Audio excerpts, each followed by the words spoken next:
phone. All right, let's go ahead and get started.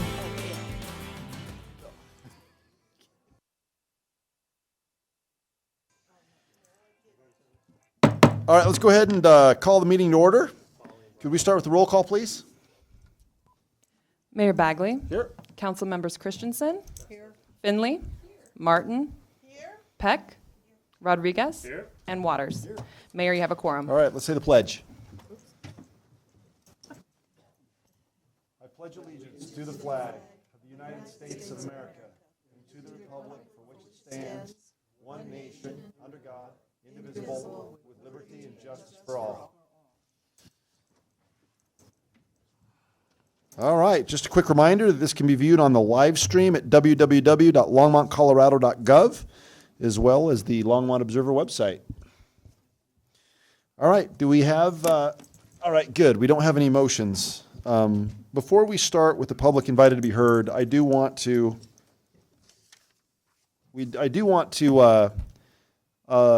take a moment. It's not on the agenda, but considering the mayor can augment the agenda, it doesn't say when. I'm going to augment the agenda just real quick. We received an email from Scott Converse at the Longmont Observer last week after Tuesday's meeting. And given that there was a lot of talk about the RFP that went out and the proposal and the Cable Trust Board, and there were allegations made by Cable Trust members, there were questions by council, Scott Converse and other members of not the city council but the city staff had signed a non-disclosure agreement.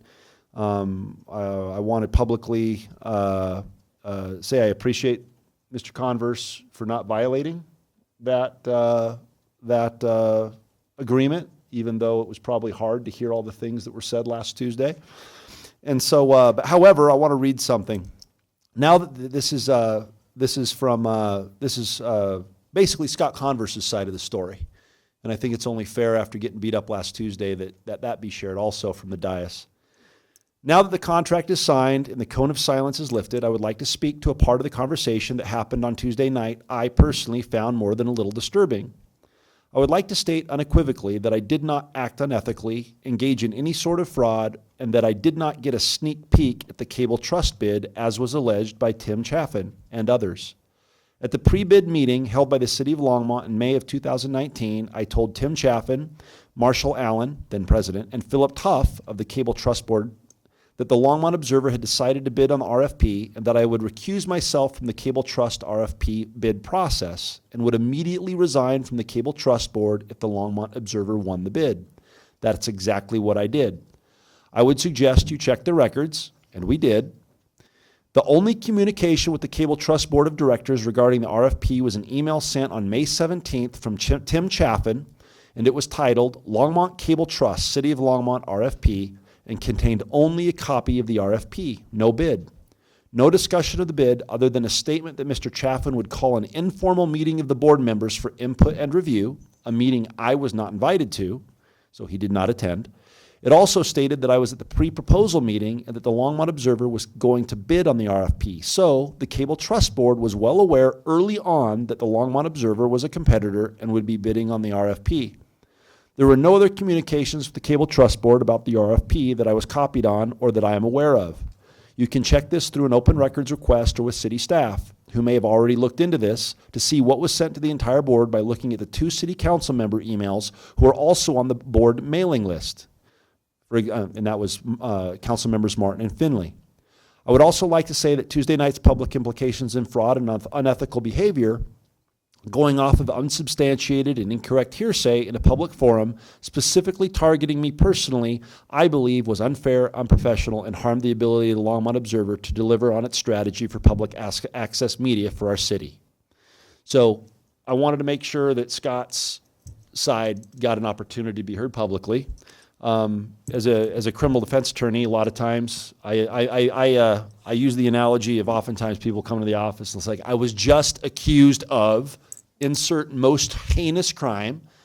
Our beloved paper, the Times Call, and I don't know if the Longmont Observer does it or not, but it's usually on the front page, so-and-so is accused of, and then you never hear about it again, and they're either A lot of times the case is dismissed, they're exonerated, but what the public remembers is the accusation. So there were accusations, there were questions. It was brutal on Tuesday night, and I certainly hope that what was stated will not be an obstacle for your success, because I believe that I speak for all of us on council that we have no doubt that we want you to succeed and have no doubt that you will. So my apologies on behalf of council if you felt attacked, especially in that cone of silence. But good luck. I signed that contract last week, and we look forward to great things. So thank you. All right, that said, let's move on to public invited to be heard. All right, let's start with, and as you come up, you only... Oh, do we have a proclamation? Yes, we do. I was just excited to hear the public tonight. Let's go ahead. Is it? On the agenda, it's after public. Yeah. We're okay. Yeah, public invited to be heard. But it's a cool proclamation. It's pregnancy and infant life. Yeah, you confused me, Joan. All right, so you have 3 minutes. Come up to the dais. You have 3 minutes, and after 3 minutes, we've got to cut you off, no matter how awesome your statements are. So if you could come up and state your name and your address, we'll go from there. Greg Morrissey, if you could come up.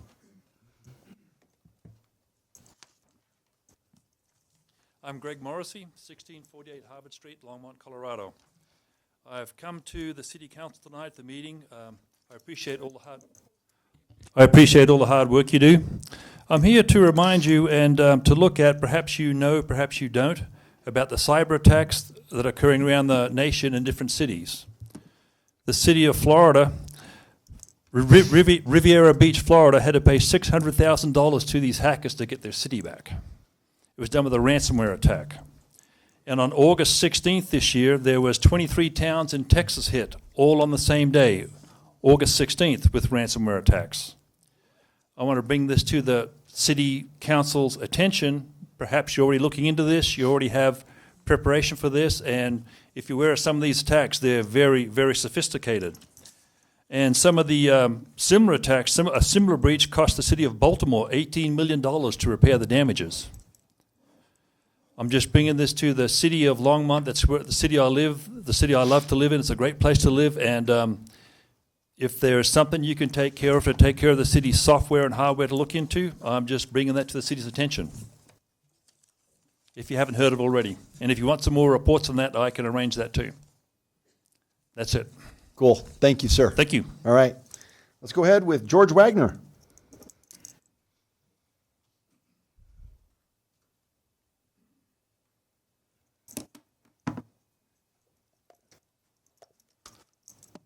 Hello, I'm George Michael Wagner, 600 Longs Peak Avenue when I'm here in Colorado.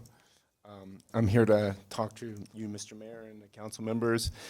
Thank you for doing your jobs. I'm new here, but I just wanted to say that recently my car was towed this summer from a direct center parking lot, and there's no signage that says cars parked longer than 48 hours are subject to towing. I think that's really a legitimate, concern. I think that when you park someplace, if you're going to be suspect or have your car towed, that we should have signage that says that. There's nothing there. In the city, it says all-day parking. If you go over to the Civic Center and look at the map, it says all-day parking. If you talk to Ben Wagner, he says there's no overnight parking in the parks. But for me, I never would have parked my car longer than 48 hours in the park if I had known that I was breaking a law and that my car would be towed at my expense. So I think it would be nice for the city to consider placing signage in places like that where your car, where you think without looking on the internet that your car is safe to be parked there. So. Nope, you're not done. That was the last guy. You still have some time left. So, I don't know how you guys feel about that, but for me, it's my responsibility to know what your laws are. But if I have to go on the internet to find the information, and there's conflicting information, and it gets redirected to another website even, It's not really fair for a layperson. I'm not an old guy. You know, I don't use my internet every time I roll into town to check out what the municipal codes are. You know, it's not normal practice, and I think it's bad form for the city of Longmont to do this to people who might think that it's perfectly okay. You know, in my circumstance, I parked in the best parking spot in the lot under a tree in the shade, and apparently somebody liked that parking space and complained, and I understand that. And, you know, I'm a little irritated because the courts let me down, and I had a court date tomorrow, and of course my notice came in the mail, and this is how life is. That's okay, but for me, I expected that all I would like Longmont to do is put some signs up, make it a little easier on somebody, you know, to know that, hey, I'm breaking the law. They can tow my car. I better not do that. Thank you. Thank you, sir. All right, Rob and Lori Stanley. Who wants to go first? Each get 3 minutes. We'll go with you, Dr. Stanley. Or you can come down together.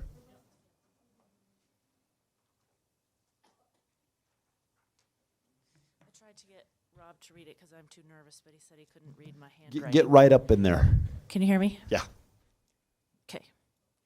So thank you for the opportunity to speak. We would like to address the current regulations with accessory dwelling units. And while I respect the council's efforts to address affordable housing, the current regulations for accessory dwelling units have unintended and undesirable consequences in some situations, especially in our historic neighborhood. We live on the west side in Old Town, and while having nothing to do with affordable housing, which I agree is important. So I urge you to consider changing the permit process. First, require a neighborhood notice and comment period where neighbors can discuss pros and cons of the proposed project. I have heard council members say this is too burdensome. We went through a neighborhood comment process when we were required to get a variance to put a porch back onto our house that had been taken off in 1950. And we actually welcomed the discussion because we want to be good neighbors. So if we were going to annoy someone, we would like to know that. So I feel like if you live in a neighborhood, you should want to talk to your neighbors. If you don't want to talk to your neighbors, then don't live in a neighborhood. And then second, consider changing the setback requirements. In our neighborhood, the setbacks are 5 feet. I find this absurd to not allow neighbor comment when it has such a direct impact on neighborhood, and most definitely changes the character of historic single-family neighborhoods like ours. And while it's too late for our situation, other than enforcing the code requirements of this certain project, we would like to protect other families from this harm of having an accessory dwelling unit being built 5 feet from their back fence. Can you state your address? Oh, I'm sorry. I'm Lori. This is Rob. Hi, 1015 Lori Longs and Peak. Rob. What is it? 1015 Longs Peak Ave. 1015 Longs Peak. Yes. And there's something there that we should look at. Behind us. It's actually on Gay Street. Okay, thank you. Thanks. Rob, do you want to say anything? No. She did a good job. Yes, she did. All right, thank you. All right, Dan Olson.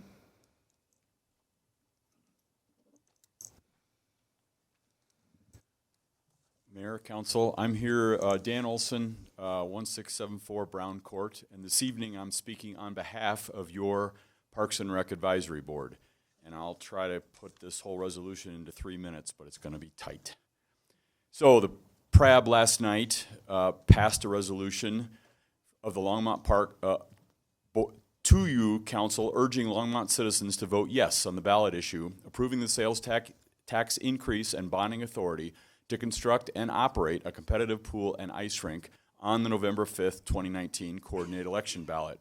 Whereas there is a need in the city for a recreation facility featuring a competition-sized pool and ice rink to provide Longmont residents with increased access to a range of recreational amenities and opportunities. And whereas Longmont's existing indoor pool facilities located at Centennial Pool and the Longmont Recreation Center cannot meet the competitive and leisure swimming needs of its residents, and whereas residents have no local access to year-round facilities for ice skating, ice hockey, and instructional ice programs, and whereas existing fitness areas located at the Longmont Recreation Center, the St. Vrain Memorial Building, and Centennial Pool do not meet the current needs of its residents, and whereas the construction of a new facility that features a 50-meter, 10-lane competitive swimming pool, which can also serve as a 25-yard, 20-lane pool to accommodate multiple uses, a leisure pool, a single sheet of National League-sized ice, a fitness area, and a multi-purpose classroom,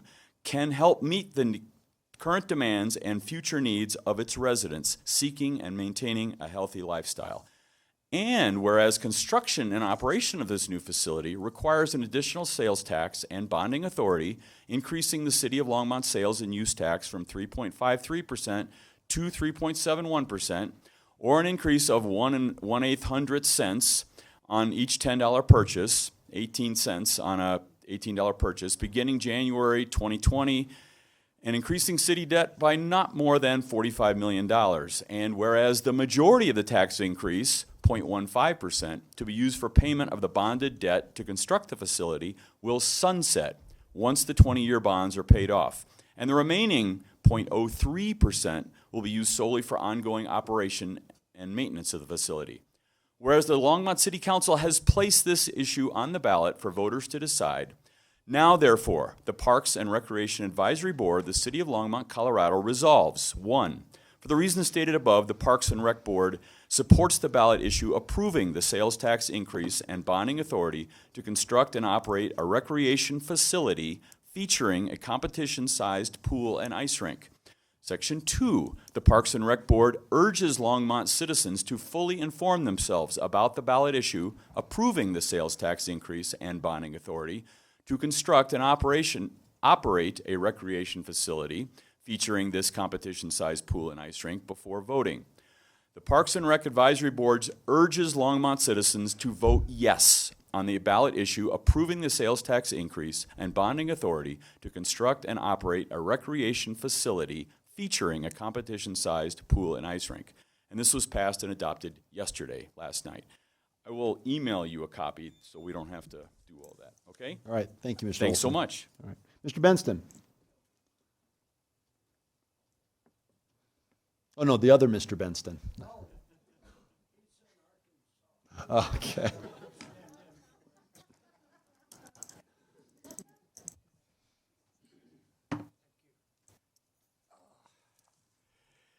Well, greetings, Mayor, City Council, Strider Benston, 951 17th Avenue. Just a little update for those who care. The person who calls himself president will be impeached. Now, the new crimes he has committed regarding the Ukraine is just another ice cube in the ocean of evil. Yet Trump blocked $391 million of military aid, which Congress had already approved, secretly blocked it for a while, to extort the Ukraine in a conspiracy to corrupt the United States presidential election in 2020, and to remove sanctions on Russia as ordered by his boss, Vladimir Putin. This is but one of 1,000 similar crimes he continues to commit every day. The Trump crime syndicate continues to attempt to destroy the entire infrastructure of American society and the shaky security of the world and, of course, the climate of the planet. Now, Secretary of State Pompeo, Secretary of Department of Justice, AG Barr, Giuliano, they're throwing shots at each other, blaming each other for what Trump ordered them all to do. Trump is suggesting the execution of Chairman Schiff, the whistleblower, and anyone who brings truth to emerge. He has called for a civil war when he loses. Again called for a civil war. Now, I've said before that Trump honors two presidents, Andrew Jackson, and Adolf Hitler. I was wrong. There's a third, Jefferson Davis. Keep that in mind. Thank you.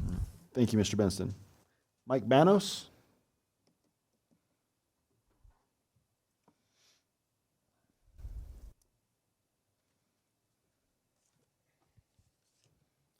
Mike Banis, 626 Gay Street. Strider is a tough act to follow. I was going to come up, I'm here to speak about the ADU regulations. I was going to come up and make suggestions about how I feel code should be changed. I'm not going to do that. I'm going to tell you guys about what's happening next to me, and I'll let you sort it out. I live over in Old Town West. My neighbor is currently building a unit. Current regulations state that he can have 50% the floor space of the main residence and then another 25% of space for a garage, which they have that on their first floor. They have an entire second story on top of the house. So 470 square feet of living space with approximately 600 square feet of what they've labeled as attic space, which is how they got it permitted. I don't think any of us think that that's just going to be used as attic space. Like, that's clearly there with the intent of being living space. As Lori mentioned, the current setback from the side yard is 5 feet. It's 5 feet. It's from me to Mr. May, right there, and put a piece of glass between me and him, and that's what I have in my backyard right now, and it's just going to be there for forever. That's every time I walk out into my backyard. That's what I have, with probably 18 feet of wall space next to it. And I'm sure you're a fantastic neighbor, and there's plenty of people that would love to have you there. But having that full time of somebody there, just there's no more privacy in my yard. When I bought my house, I had trees around. I could sit there in the summertime, and you could not see any of my neighbors. And now I'm going to have somebody living 5 feet from me permanently. 6 feet. Sorry, they're very generous. They built it 6 feet instead of the 5 that they could have gone to. As Lori said, we were not notified. Neighbors have told me they went through more to just put a new shed in their backyard. We have somebody adding a household to our neighborhood that alters it. It alters the dynamics of what's happening there. That propagates through the entire neighborhood. And we had no notification it was happening. And in fact, some of the neighbors called when they saw construction materials building up in the backyard, and a city employee told them that we had to wait until digging began before we could make comments on what was going on there. This is a person who has never lived at that property. We have somebody now altering our neighborhood who has no attachment to the neighbors, to the neighborhood, like no stake in what's going on there. And I think an investor could come in and do the same thing, buy a property, add a rental unit to it, sell it off. They're never there, but they've now introduced new residences to, I'm in a 150-year-old neighborhood. Like I thought that was established when I bought my home. I didn't think I was ever going to have to deal with houses being packed into my backyard like what's happening now. And I see I'm almost out of time, so I'll leave it at that. Thank you. Thank you. Very effective.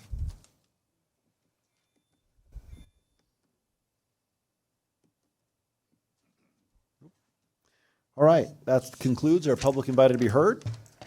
Let's go on to special reports and presentations. None, right, from you? Yeah, yes, ma'am. Do you have a special report? She's like, oh, me. Yes, this will be good. Oh, okay. All right. I hereby proclaim. All right. We're going to go ahead, and we do have a proclamation designating the month of October 2019 as Pregnancy and Infant Loss Awareness Month in Longmont, Colorado. So at this time, I would like to invite those who might be participating in this proclamation. As I read it, it says, a proclamation designating the month of October 2019 as Pregnancy and Infant Loss Awareness Month in Longmont, Colorado. Whereas on October 25th, 1988, President Ronald Reagan designated October as Pregnancy and Infant Loss Awareness Month, and whereas approximately 1 in every 4 women suffers miscarriage, stillbirth, or infant loss, and whereas Longmont community organizations and advocates throughout the city work diligently to support women and families who have faced a significant loss through miscarriage, stillbirth, or infant loss, and whereas recognizing October as Pregnancy and Infant Loss Awareness Month provides bereaved mothers, fathers, and family members with acknowledgement of and compassion for the great tragedy that has impacted their lives, and whereas bringing public awareness to this grief will help those who feel marginalized in their loss to see a compassionate society that can recognize their grief and suffering.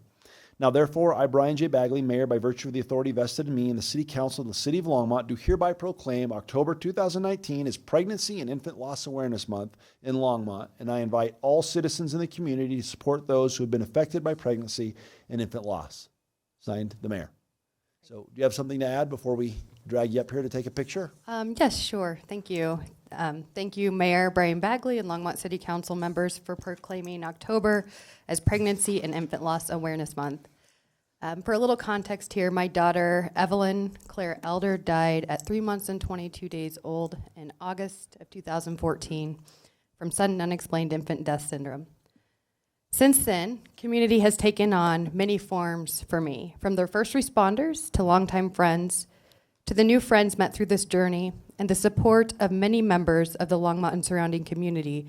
I have witnessed and experienced the transformational power of an empathetic, responsive community that does not shy away from grief and rather creates healing through open hearts and minds and creates honest and open spaces for those to grieve. Additionally, the infant loss community is one I wish I wasn't a part of. And yet I'm incredibly thankful for the abounding love and support within this community. I recently met Lauren, whose infant daughter, Madeline, died suddenly and unexpectedly a few months ago. We met through a mutual friend, and the instant understanding and bond we share is palpable, and the questions we have unanswerable. She too has mentioned the importance of community support and how empathetic and caring the community in Boulder County has been for her. And additionally, I know multiple mothers and families who have experienced miscarriage throughout the past year, and many of these women have personally disclosed to me that the heart-wrenching grief they share has gone completely unacknowledged. By bringing awareness to pregnancy and infant loss, we can move toward a society that creates transformational change for grieving families and promotes advocacy for better pregnancy and postpartum health care, advocacy for better maternity and paternity leave policies, and enhanced infant health care. My daughter died at 3 months and 22 days, and I was back at work. We need to really think about how we support working families in this country and how we support infant health. Mothers in the United States are 5 to 6 times more likely to die as a result of pregnancy and delivery than any comparable country. And according to the Kaiser Family Foundation, infant mortality has declined more slowly in the U.S. than comparable countries. And the U.S. infant mortality rates are about 71% higher than comparable country averages. We must do better. I encourage you to think about and take action regarding how we can better care for our most vulnerable populations. Now, aside from a call for systemic policy-wide healthcare changes, I want to circle back to this notion of community at the most individual and the most intimate level. In closure, when you meet a stranger or even a friend, when was the last time you truly listened to them? When was the last time that you sat with someone for them to share their story and help them know they are not alone? These small acts may seem very small, and yet they create spaces for tremendous healing. Connection fosters healing, and awareness moves communities to create change. I ask that today you take forward a stronger connection to one another and a newfound awareness to offer and foster advocacy for preventing infant deaths in our country. Erin Coriel, grief writer, said, "Although painstaking and lonely, grief is an invisible thread that connects all of our hearts. It has the power to redefine humanity." Thank you. Thank you. Can we take a picture, please?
right. Let's move on to our study session items. Let's go with 5A. Ms., is it pronounced Petracco? All right, Ms. Petracco. I notice you have a pretty cool name tag now. So can you read the first item? 5A?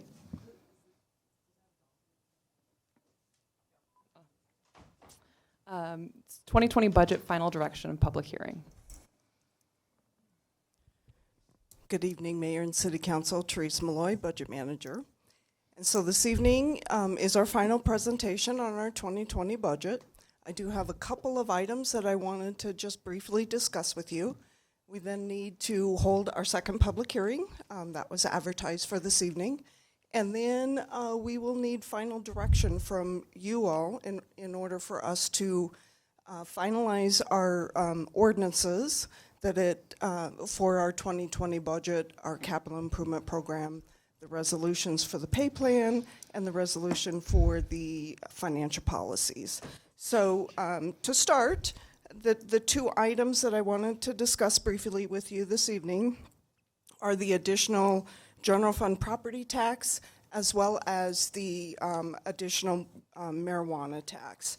So staff has two recommendations for the property tax. Before I cover those two recommendations, I do need to let you know that should council decide to move forward and include the additional property tax of $665,887 in our 2020 budget, off the top of that will need to come $15,782 to go towards Human Service Agency funding in order for us to maintain that 2.37% of tax funding for that purpose. So as I mentioned, we do have two recommendations. Our first recommendation is to allocate an additional $500,000 to the First and Main Transit Station Area Improvement Project. That is TRP 131. That additional $500,000 will bring the total 2020 funding up to $2.5 million, and the overall funding that we have in that project to $3.75 million, leaving an unfunded amount of just under $1.25 million. So that in total, the city's commitment is $5 million. Our second recommendation for these funds would then be to allocate the remaining amount of $165,887 and put that with the $150,000 that staff had proposed in the original proposed budget for the contingency that we are calling the city manager contingency amount. So that would bring that total amount up to $315,887. So those are the two property tax recommendations. For the marijuana tax, we also have two recommendations for your consideration for the remaining half of that tax. So for 2020, that's equivalent to $137,000. Our recommendations are to allocate the second half of that tax for two purposes over a 3-year commitment. And that would be first, for 2020, $50,000 for early childhood education. Our proposed budget already includes $150,000 for that purpose. This would bring that funding up to $200,000.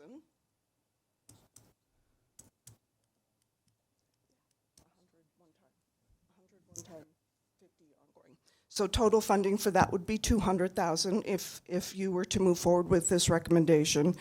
And then our second recommendation for these funds would be to allocate the remaining amount, or $87,000 for 2020, to Human Service Agency funding.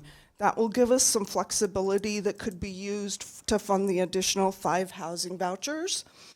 It could be used for resources for diversion services for adults experiencing homelessness. And it could also be used for additional funding for mental health and or addiction treatment services. So with that, unless you have specific questions on that, our recommendation would be that before there's any deliberation, and certainly before you give us any final direction on the 2020 budget, that you hold your public hearing. All right, great. So before we start going through the queue, tonight I'm going to try something a little different to make sure we get out of here early, and that is, which, I mean, it's not all that different. One, questions for staff or a motion. And then after we've made a motion, everybody can comment, but I'm going to limit your comments to 3 minutes. And then we'll try that. And we'll see what happens. No, just for this right here. No, we'll throw down later on. But I'm just trying to, we have some fun stuff later on, and I want to get to that fun stuff. But as far as the budget goes, we'll limit it to 3 minutes for each of us. All right, Councilmember Martin? Thank you, Mayor Begley. Just a quick question.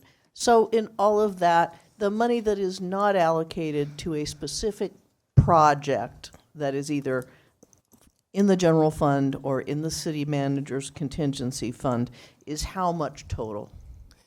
So Mayor Bagley and Councilmember Martin, so $315,000, if we were to move forward with that recommendation that we just made, it would be $315,887 in one-time funds in the city manager's contingency amount. There's also ongoing dollars of $60,000 in the council contingency amount that's unallocated. Thank you. Dr. Waters? Thanks, Mayor Bagley. Real quickly, I just go back to the early childhood $50,000 line. I thought we had $50,000 prior to tonight or prior to this, that we had $50,000 in ongoing funding and $150 of one-time funding, and that this would take it to, we were at 200, this would take it to 250. Am I wrong? Mayor Bagley and Councilmember Waters, I believe you are right. That is correct. It would be $250,000, That's not what I was 200. catching her on. So it would actually, with this change, be 100,000 ongoing and 150,000 one time. Yeah. So I just want to, so Yeah. thank you. And I want to say good on you for listening well.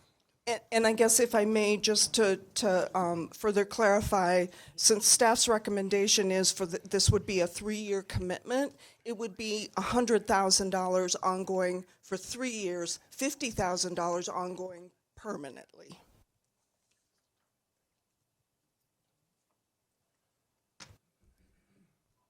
Does that change the answer you gave me?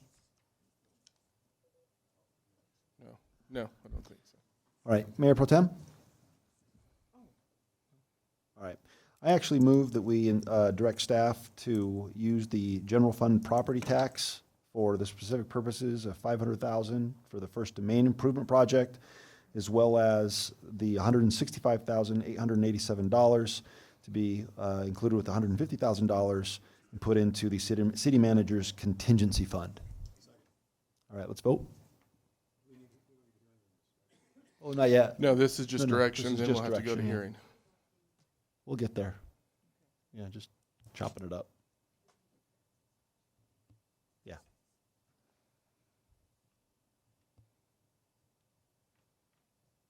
All right, that passes unanimously. I move that we use the marijuana tax specifically for $50,000 to be designated towards early childhood education, in addition to the funds that we've aforementioned. And then also $87,000 to the Human Services Agency Fund, specifically to fund additional 5 housing vouchers, provide additional resources for diversion services for adults experiencing homelessness, and to provide additional funding for mental health and or addiction treatment services. Second. All right, Mayor Pro Tem? All right, cool. All right, then let's vote.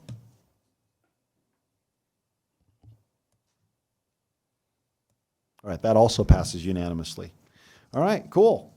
Wow, you're just doing good. We're rocking along. Lucien, next. Oh, yeah, that's right. We have to have a public hearing. And so at this time, we will open it for public hearing. Is there anyone here who would like to come up and say anything about our budget? All right, at this time, seeing none, we will close our public hearing. And I guess we need, I'd actually move that we direct staff to bring back ordinances and resolutions specifically associated with the 2020 budget, the 2020-24 capital improvement plan, the 2020 pay plan, and the 2020 financial policies as we've discussed so far this year. All right, seeing nobody else in the queue, let's vote.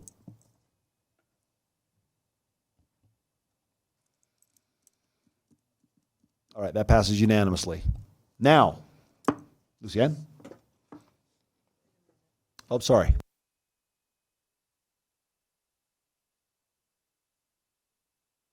My I don't know if I have a short or what, but it keeps going out. But anyway, there was a motion. No one was in the queue. Now the budget is ended.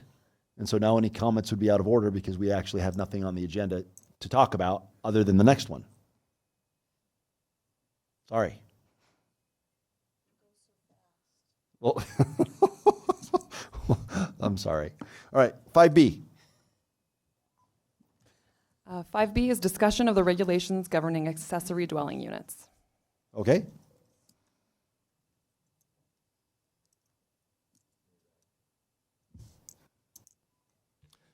Mayor Bagley, members of council, Don Burchett, planning manager. Just want to give you a brief overview, very brief, on the process for how we review and approve the accessory dwelling units in the city. And then I want to really open it up for questions because I think I could talk for a long time and you'd still probably have a lot of questions. So in general, the land development code allows for city staff to review the accessory dwelling unit applications as an administrative application, similar to what we do for other development applications, such as temporary uses that may include, for example, sales, model home kind of complexes, building permits for single-family dwelling units, and a few other things that the code allows us to do administratively. The general process would be that an applicant would typically come in and speak with one of our planners to discuss the zoning of the property, identify what the setbacks are for the property, and determine whether or not they have the ability to meet the requirements to build an accessory structure. The accessory structure regulations allow for you to either build a detached structure, such as a garage that you could then build an accessory dwelling unit either around or on top of. It also allows you to convert a portion of your existing home, whether that be an existing area within your home that is currently finished that you would want to turn into another area that could be a separate dwelling unit, or even a basement maybe that's unfinished that you would like to convert. You could also do an addition to an existing home. So there's a number of ways that people can do these, some of which are a little bit more obvious to neighbors versus others that are not. In general, after meeting with staff and going through to determine what the regulations are for the property that they're looking at, they would go ahead and start some kind of a design process with a licensed professional, and then they would turn those plans in for us to do a review. Concurrently, they can submit for their building permit at the same time. And then what we do is we identify any additional plan revisions, confirm that the proposal as it's presented meets our rules and regulations in the city. If it does not, we identify what's wrong. We send that back to them for correction and determination if they want to proceed. Typically, they make the revisions, submit those back to us. We review to make sure, again, they made the changes that they needed to, and then we would issue an approval. That approval, then, we notify the building inspection department then that those plans are ready to be issued once they are done with their review of the building plans. The applicant then would pick up and pay for their building permit, and they would be able to begin construction. So that is the process in a nutshell and the different options that you have when you are building an accessory dwelling unit currently in the city of Longmont. Nobody's in the queue, but I've got a couple questions. Actually, they are now. Councilmember Rodriguez? Thank you, Mayor Bagley. I believe one of the issues that was brought to the attention of the council and public invited to be heard was considering finished attic space. How does the city view finished attic space versus, say, I know that the litmus for real estate appraisal in including it in gross living areas that it has to be at least 6-something feet high from wall to wall to include in gross living area. does the city look at it similarly, where do they include any finished attic space in gross living area, which would be the square footage of the additional dwelling unit or the accessory dwelling unit? One thing that I failed to do is I wanted to let you know that we do have our chief building official here tonight. And Bloss is sitting in the back. He'll work his way up. I think he's probably would be the best one to answer it. But what I can explain to you is that when we were doing our review and the space was identified as attic, the space was not identified as any area that we would consider to be a living area. So when we were doing our calculations on the project and reviewing it to the code, it was not to be area that was going to be occupied by people. And so it was not included in the square footage. As a result of meeting, we met with the neighbors along with Councilmember Finley to try and understand their concerns. We also met with the person who's constructing the ADU in question. We have warned them that this permit that they submitted was for an attic area, not living space, and that if we find out that they are using it as living space, that's not what it was permitted for, and that we would turn them in for a code violation. But typically, again, when they identify that on space, or that attic space, our determination is that it is not going to be living space, and that's not what it's permitted for. Okay, so regardless of whether they decide to quote unquote finish an attic versus not finish an attic, it's still attic space that should not be included in the living area of the accessory dwelling unit. And if it is, then it will be in violation of code. Correct. And in this case, they wanted to have it finished to an extent that they could store some things that are antiques, that, you know, that it's not going to just necessarily sit in a hot attic. But, you know, from the standpoint of a building code and trying to draw that fine line of where and what creates finished space, sure, that it was not permitted for finished space and for them to live in it. Okay. Thank you for that clarification. All right, so before we keep going, literally everyone's in the queue. So again, these are only questions at this point. Okay, all right. Councilmember Finley. Thank you, Mayor Bagley. My question is, did anyone, I know that it says in our code that the people have to live there. Did anyone check to see if the people who were doing the accessory dwelling unit actually lived in the home? So we did look at it. There is nothing in our code that says that you cannot build it and then occupy it after it's constructed. So that is the understanding that we have from this property owner, is that he does not live in the front house, that he actually rents that, and he and his wife intend to live in the accessory dwelling. So after it's CO'd, he would have to live in that property in order to meet the requirements. And say he doesn't, what are the penalties for the code violation? Are there penalties? And what are those penalties? My assumption is that they would be subject then to the enforcement penalties in the land development code, which typically identify all means and methods, which could be fines every day of violation. It could also be prosecution. Do we ever prosecute anyone for code violations?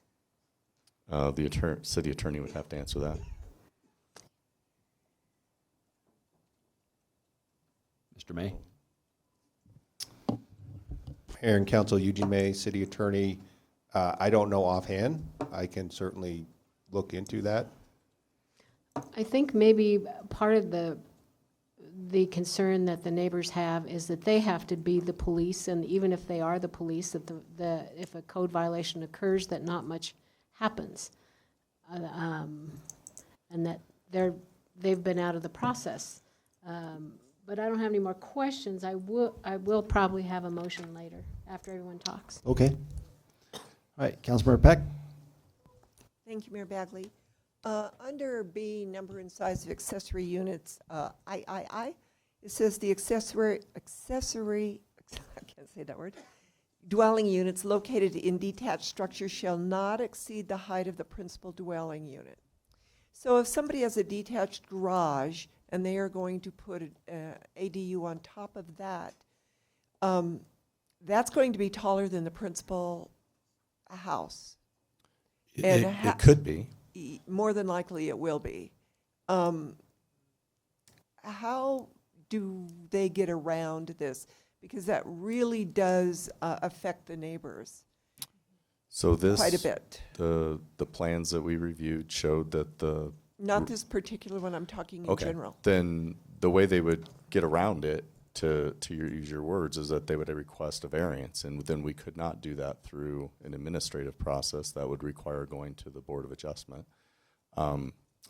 They either meet the code and show to us that the size of the accessory dwelling unit does not exceed the height of the principal structure, or they are not allowed. We can't approve it if they do not meet the code standards. Well, there is one on the west side that is way taller than the principal structure. So I'm wondering how. My first question would be whether or not it's a permitted dwelling and when it was constructed, because we changed this code. We put this code requirement in with the most recent update a year ago to the Land Development Code. Before, they were allowed to go up to 30 feet tall, and we identified that as a problem and not fitting in with the neighbors, and so we specifically restricted it to this when we did the Land Development Code update to try to make sure that it was fitting in. Okay, great. Thank you. Councilor Martin. Thank you, Mayor Bagley. So if a certificate of occupancy has been issued and someone moves in to an ADU that has this attic, not necessarily this attic, but Sure. such an attic, and it is later discovered that in fact the attic is being occupied as living space. Among the penalties or consequences of that happening, would there be loss of the certificate of occupancy? You can't live there. You can't live there under those circumstances. Can that happen? Looking at BLOS to confirm, but I don't believe there's a way for us to pull a certificate of occupancy in that instance. I'm going to let BLOS come up and introduce himself. I don't know if you guys have met him. I haven't. Good evening, Mayor. To answer your question, a certificate of occupancy is a legal document. Once we issue that, the city is committed to that document. If we pull that document... Could you just get in about 2 inches closer to that mic? Okay, sorry. These mics are kind of sensitive. A certificate of occupancy is a legal document. Once we issue that document, it is a legal, so to speak, contract that they can live in these buildings. Therefore, if we were to pull that certificate of occupancy after it was issued, it can be a liability to the city. Most of the cities that I've been involved with are very hesitant to do that unless it's an extremely blatant violation and falsified documents that were reviewed. So the short answer is no. However, there are legal remedies to address the issue that our legal staff can certainly exercise, but it's a very not recommended to pull a CO once it has been issued. Yeah, so I know this is essentially the same question that Councilmember Finley asked, but I didn't feel like the answer was very definitive. Specifically, if someone is occupying premises in such a way that it's different than what the certificate of occupancy allows, there must be some way to enjoin them from continuing to occupy it like that. Can you elaborate on that a little bit better? Yes, through you, Mayor, Council Member. A violation of occupancy is something that code enforcement addresses constantly. They are called upon and investigate these, and they have simple options. They can stop occupation or face penalties, and we may take it to a court to have them, stop the violation. Okay, so just, sorry to interrupt, but maybe I used the wrong phrase. I would think that stop occupation and revoke the city certificate of occupancy were the same thing. but you're saying they're two different things. That is correct. I've Stopping never- the violation is something that we leave on the job site or on the building, and then we give, typically code enforcement will give them a certain time frame to vacate the building if it's being occupied illegally. But in my experience, they're better off to vacate and correct the problem if there is a problem. Otherwise, it does create a penalty or a court action. Thank you. Mayor Pro Tem. Well, the penalties need to be substantial, because otherwise people will continue to flout our restrictions. I have a question. I have many questions. There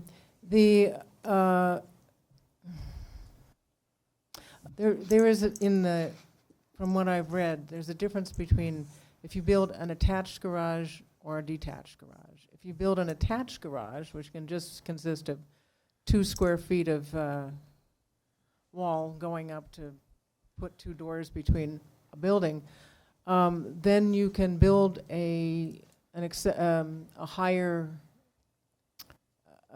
a place on top of the garage that's higher than the principal residence. Is that correct?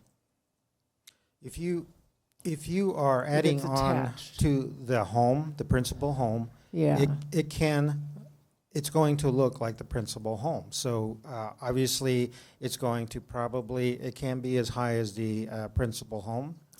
However, if you were to build it taller than the principal home, I don't think that would be allowed. If it was attached, you could do it. If it was detached, you may not. Right. You So shall that's not. what is happening, is people are building little tiny things so that the houses are connected to the garage, and then they can build a much taller second story. So in regard to Mr. Banos and what he was saying, if you look at where all these accessory dwelling units are going up, it is there are, yes, a lot in Prospect and in Mill Village because they allow them. None of the other HOAs apparently allow them. So they are going up in Old Town, East Side, and West Side. And it really is seriously impacting our neighborhood, because when I built my garage, I had to notify everyone within, I believe, 1,000 feet. I had to mail out letters to everybody. I had to get the list from the Boulder County thing, and I had to mail them out to everybody. I had to get a waiver, even though my place just exceeded by 5 feet. I had to go through a hearing. All of that has been wiped out now. And what bothers people is they have absolutely no say in what goes on in their neighborhood. There are things going up in my neighborhood, and I don't actually object to them. But I went around today. Don't object to them because I think they will be fine in the long run. But the fact is that none of them seem to actually meet the code at all. And I have no say. Nobody has any say. Nobody knows that this is going on. A year ago, a giant hole appeared at the end of our block on Longs Peak and Judson. Nobody, including the guy next door, had heard of this, and there were 4 waivers that were granted to this, and nobody received a letter, nobody received there was no sign up, because these are all administratively approved. This is causing stress all over town because people see that what we used to do, which is notify people that something was happening, is not being done anymore. So one building close to me is adding a second story to a garage, which is just barely connected to the main building. I don't really object to that because they're building it on the north side of the house to the south of them, so it won't shade their garden. But a lot of this has to do with shading. If you have a narrow lot, like in Old Town, East Side and West Side, and you shade out somebody's yard, they can't grow a garden. They can't really enjoy their yard anymore. They have somebody within 5 feet of the property line. So I'm just wondering when that administrative approval happened, and why we don't notify people anymore. I realize it's difficult, but it is making everybody very angry, very angry. And for the reasons that Councilman Finley and Martin talked about. That was council, wasn't it? It was us, like 18 months ago, 12 months ago. 4 years ago? Mayor Bagley, so there were two examples that were given. One was for a variance. The variance process is still the same as it was for as long as I've worked here. So that has not gone away. There are still signs that are posted. We still notify the neighbors within a certain distance that the council specified if you need a variance. Anything else is either something that the council has given us to use as guidelines, which are what we're applying to the people who come in and ask us.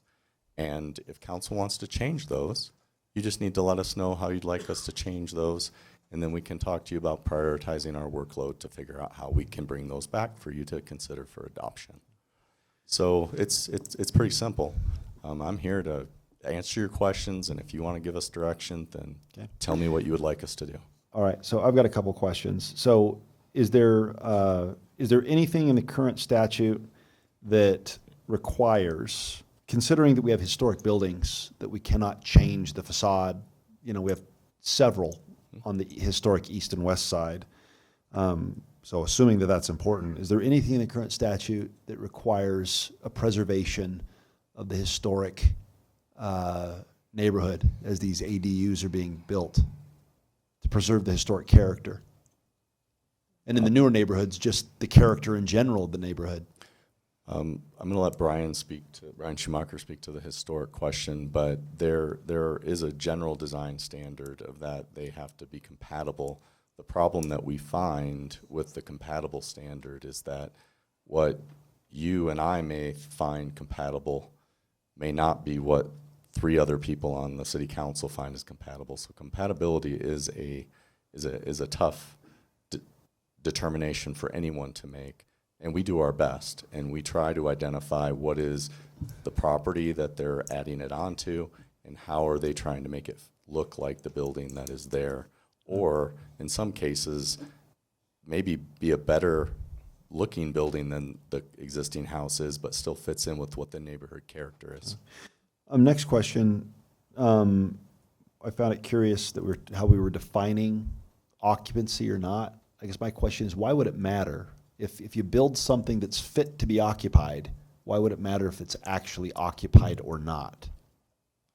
So if they build an attic that's 8 feet tall, it sounds like they have air conditioning, and I'm just calling it right now. No, they're not bringing no one builds an 8 foot. I don't know if it's 8 feet, but I'm assuming if they can live there, it's higher than 8 feet, is what I'm being told by members of the audience with their thumb gestures.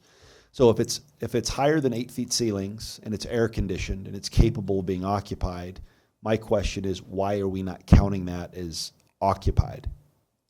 So Mayor Bagley, when the application came in and it was reviewed, we see a lot of plans that come through, and people will label attic, and attic oftentimes, as we typically see it, are trusses. It's still space that people can put things in, and they have a hatch that gets up into the attic, but it's not where someone has actually gone and built their own truss and set it up to where it's clear area.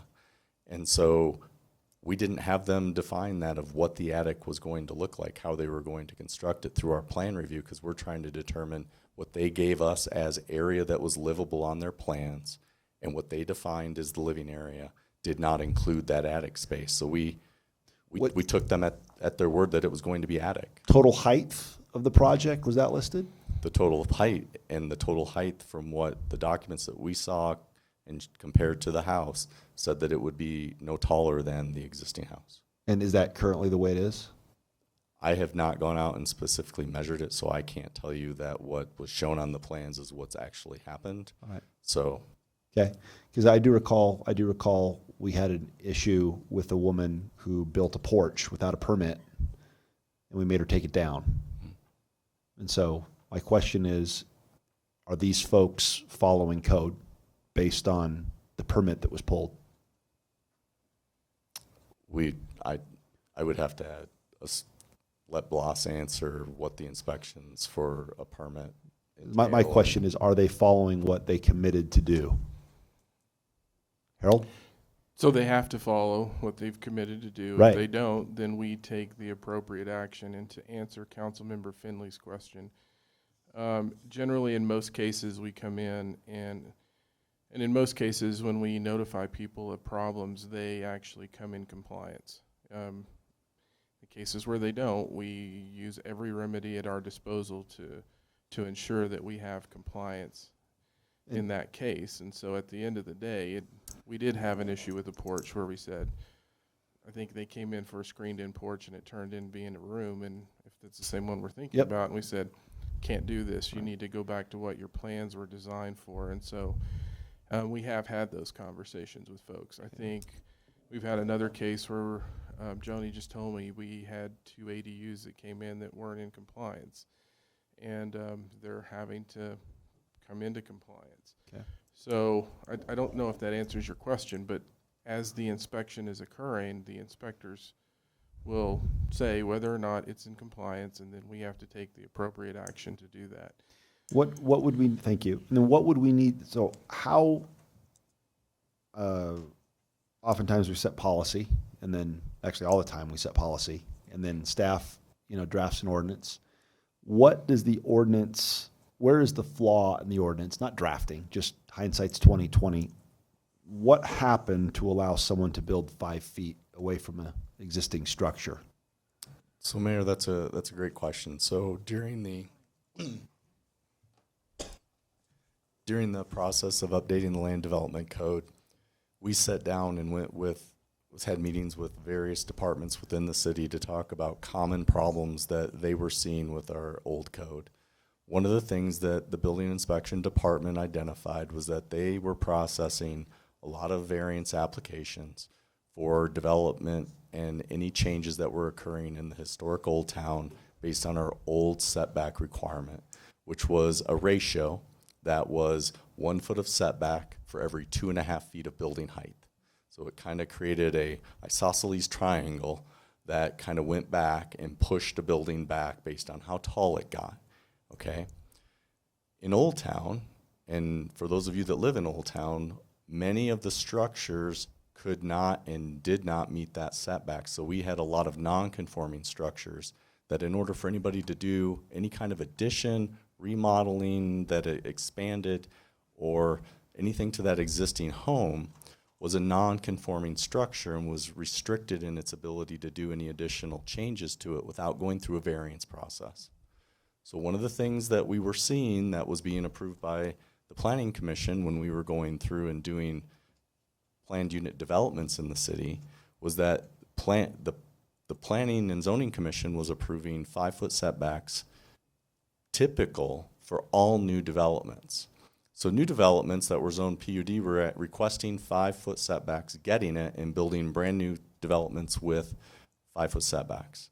What we evaluated was that if we were to reduce that setback from that ratio to a straight 5 foot for Old Town, we anticipated that we would see a drastic drop in the number of setback variances that we were getting. And honestly, I think Brian might be able to give us the real numbers, but we have seen a real reduction in people who live in Old Town now not having to get variances to do things to existing homes. Now, that change also then applied to anything that's new that they're adding. So a garage, an accessory dwelling unit. Those setbacks now apply, but we changed the side setbacks. We didn't change the front or the rear for the primary dwelling, but we did reduce the rear setback to 10 foot for an accessory dwelling unit that was built in the rear of a home. So I guess, other than saving staff time, is there really a reason why we wouldn't want to have variances come and follow a process? So typically a variance is granted for an exception that is unique to a property that doesn't happen in a similar zone or to similar situated properties. And we were seeing variances approved for all of them that were coming forward in the historic Old Town. If that's by default the way you get a 5-foot setback, then why not change it to 5 foot and save everybody from having to go through a public hearing process to get it to 5 foot? Because I would argue, because then you have use by right come into play, and then you have no community feedback, and we get behemoths of 5 feet away from, what was your name, sir? Mr. Okay, Banos. And we went through a public hearing process, not in public process of presenting this through the Planning Commission at multiple meetings. We brought it up to the council for public hearing and adoption. So there wasn't like this wasn't necessarily done. Now, did we give you a presentation on that reduction? I can't say that we did, but I can guarantee you that it was called out in the code that it was being changed. I'm not, to be clear, I'm not casting blame. I'm just figuring out how do we fix it? Meaning, A, is there anything that we can do with this particular location? And second, what do we do moving forward to make sure that we don't have this instance happen again? That's really what I'm asking. We will do what the council would like. We can give you ideas if that's what you're That's what trying I'm to asking. ask us for. That's what I'm asking for. You know, is some kind of notice of posting a sign onerous? May or may not be. It might be a way that people find out what's going on, but I think the other side of that is oftentimes when we notify people, if they do not have a voice in it, we often get the question of, why did you notify me if I can't affect the change? I mean, we can post a property, we can add that in. If you really want us to do mailings and things like that, then we can require that as well. But what I mean is, how could we affect change? I don't want just a public, I'm talking about how do we stop it and make sure that we get good building, smart building that conforms to the neighborhood. What would we need to direct staff to do in order to fix this problem or fix this particular issue from happening again, but still allow us to move forward? It would be helpful if you would identify what you believe are the problems so that then we can try and bring a solution. If you're saying that that building is too high, okay, we can try and figure out a way to reduce the heights of any of those in the future. If you're saying it's too large, we can figure out a way to reduce that in the future. We just need to know what the problems are if you want us to bring back a solution. That's what I'm here to find out. All right, Councilmember Finley. I think perhaps I have a solution. I know that maybe, and tell me if you would like me to make this a motion. Go ahead, make a motion. I would move that there would be public notice to neighbors and a comment period, and that those comments would be taken to the administrator who's doing the review. And if there is some kind of dispute, that there be mediation before, or I don't know, but I think that the neighbors should be able to comment. I don't think it's a setback thing. I think there are certain places where 5 feet is fine, especially if there's an alley, right? But I don't think that something that will impact the neighbors, as this has impacted the neighbors, should, that we should let the neighbors not have a say in that. So I would move that there be public notice to neighbors and a comment period for all ADUs, and that the administrator would take into consideration those comments. And if there is still a dispute, have some mechanism for some kind of mediation.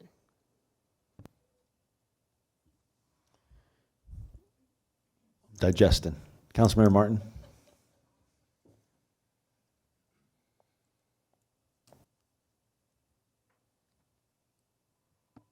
I can't remember why I was in the queue. Okay, that's all right. So I guess Mayor Pro Tem.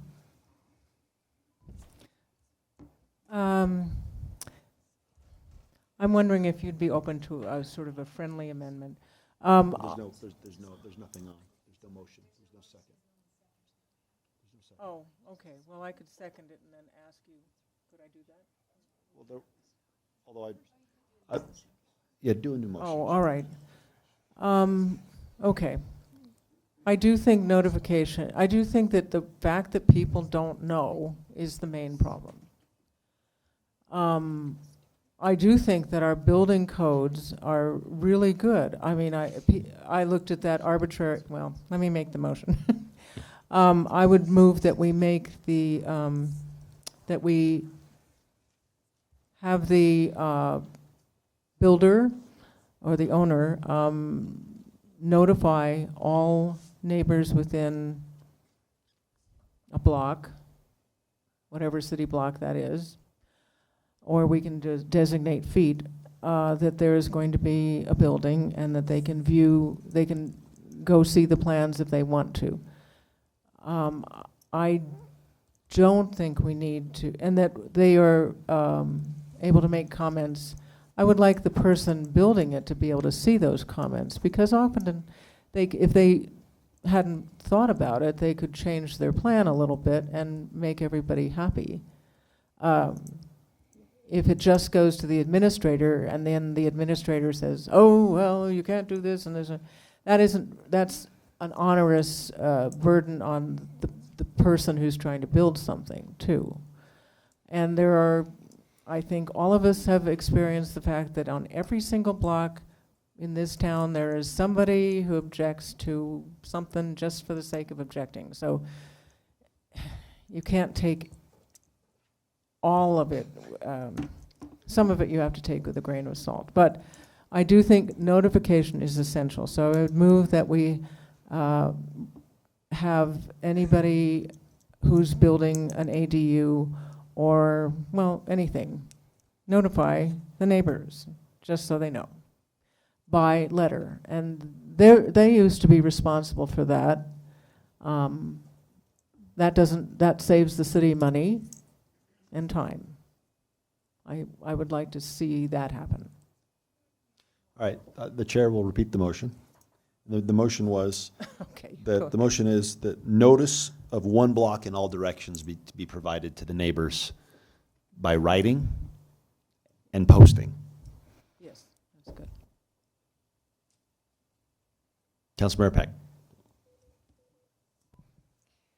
I heard mention that this was for any building, or is this going to be just for ADUs? Because is it if you put on a porch, if you put, or is it just specifically for ADUs?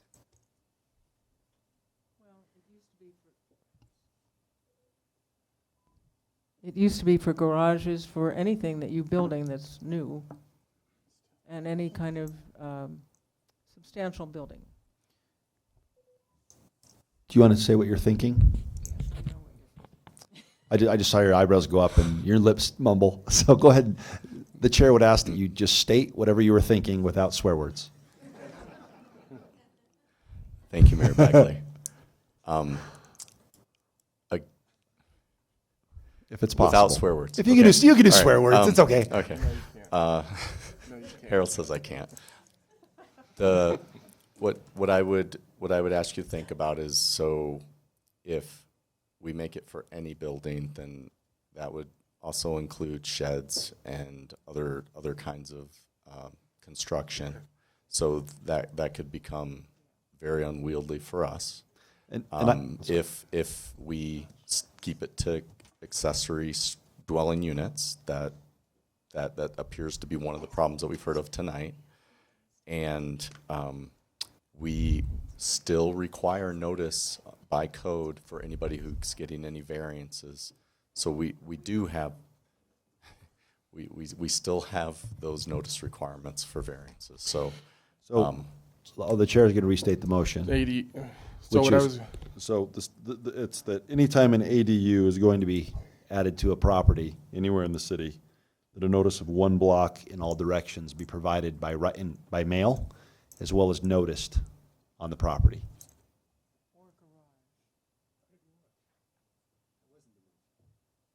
The what? The motion was kind of long. I was just trying to. Point of order isn't, he's right. That wasn't the motion. I was just trying to ease us along.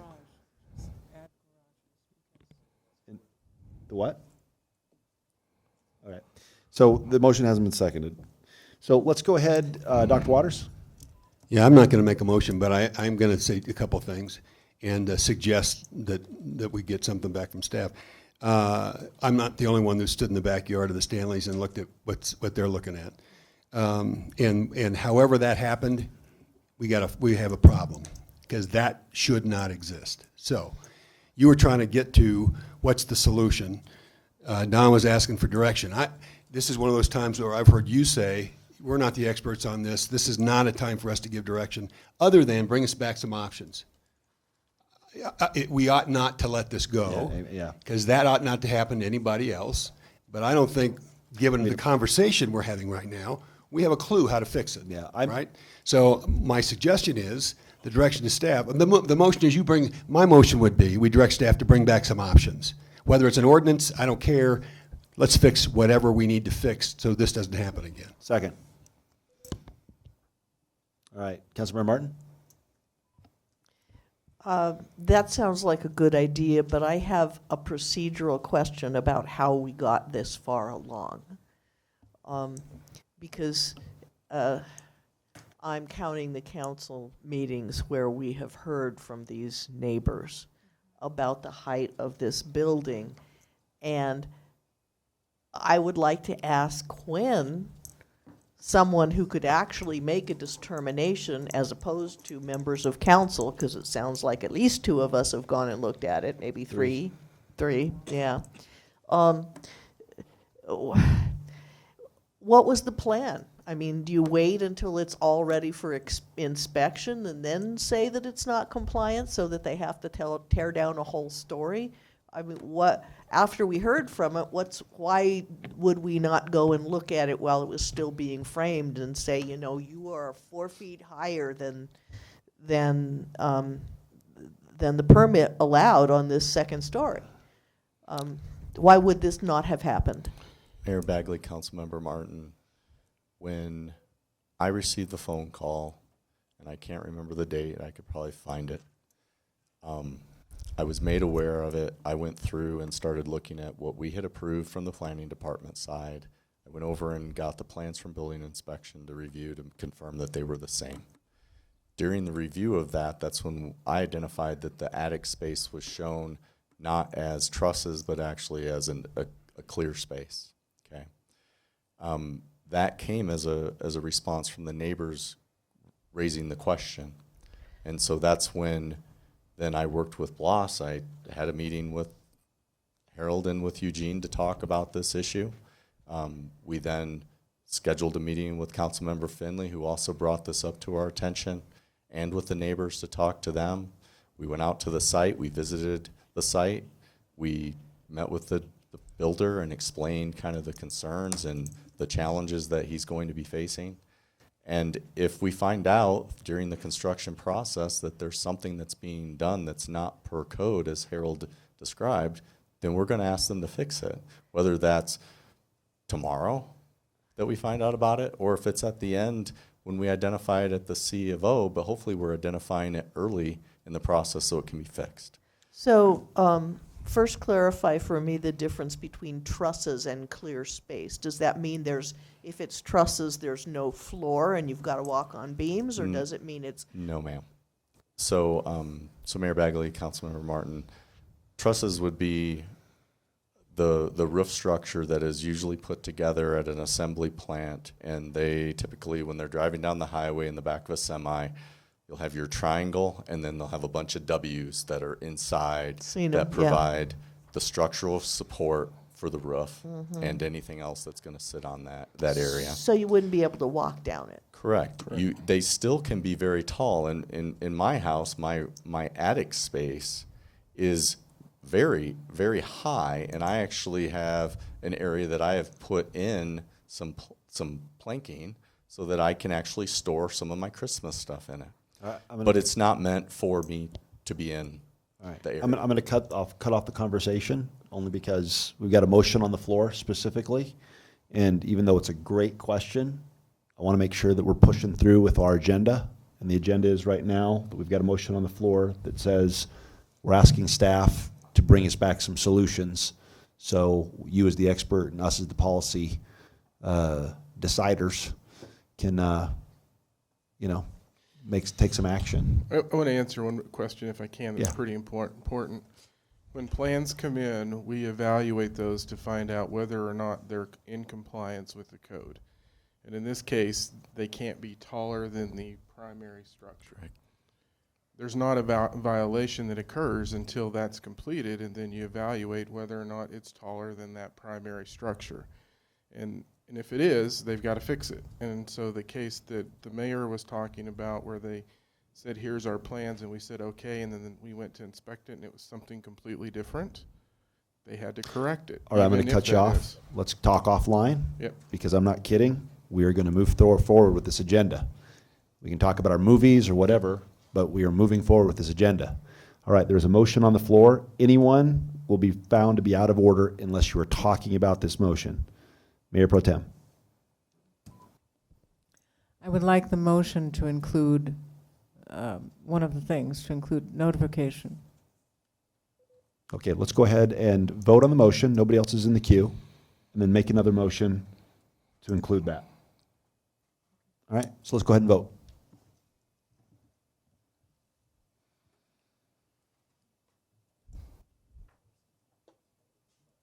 All right, that passes unanimously. Mayor Pro Tem?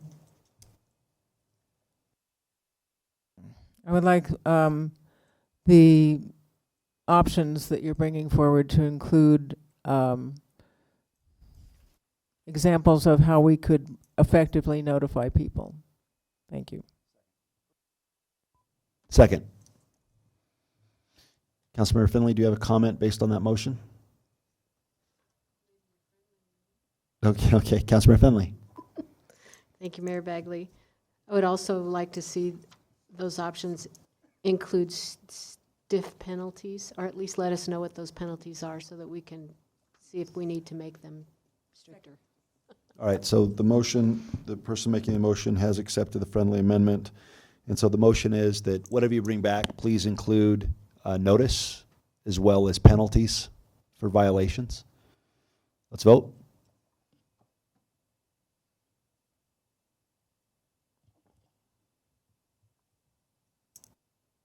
All right, that passes unanimously. All right, it's 8:30. Are we doing okay, or do you want 5 minutes? You doing okay? All right, let's go on to 5C. Ms. Petracco? 5C is the Mountain Brook Metropolitan District Service Plan. Actually, you know what? Let's take 5 minutes. I'd like 5 minutes because this is going to take a while, I imagine.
All right, let's get going again. All right, we're going to move on with 5C, Mountain Brook Metropolitan District Service Plan. Let's go ahead and start with the developer. You've got a presentation, so why don't we start with that one? And staff will follow if need be.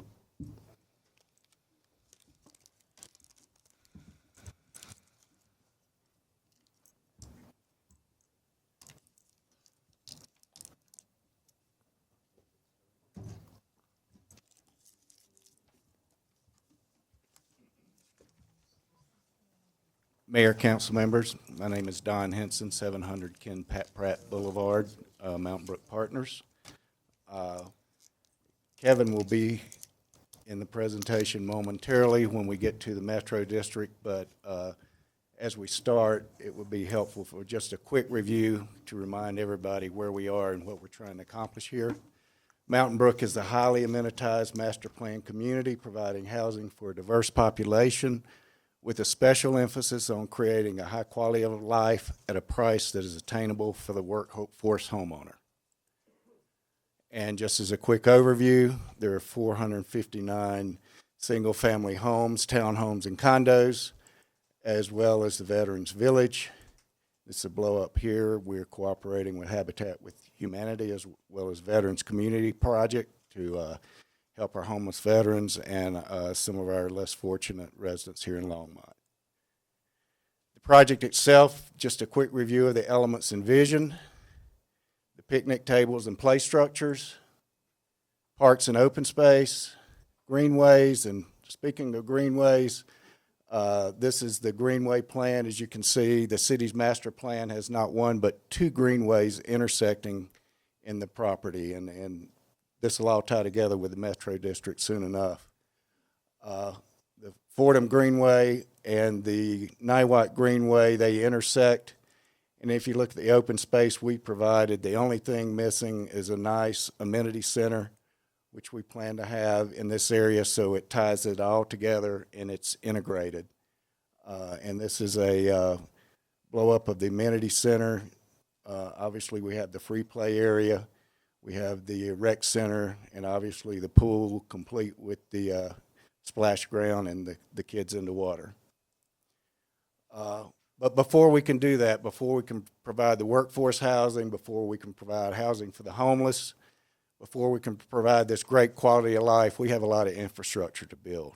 And as a quick review of that infrastructure, these are all city-required infrastructure. These are collector roads. They're not roads with driveways and homes on them. These are roads in the city's master plan collector road system that were planned in the property, and they're required to be built when the property is developed. The first one is the Dry Creek extension. Second one is the link of Mountain Brook from Dry Creek over to Fordham. The third one is the Fordham link. The fourth is Mountain Brook from Fordham over to Anderson.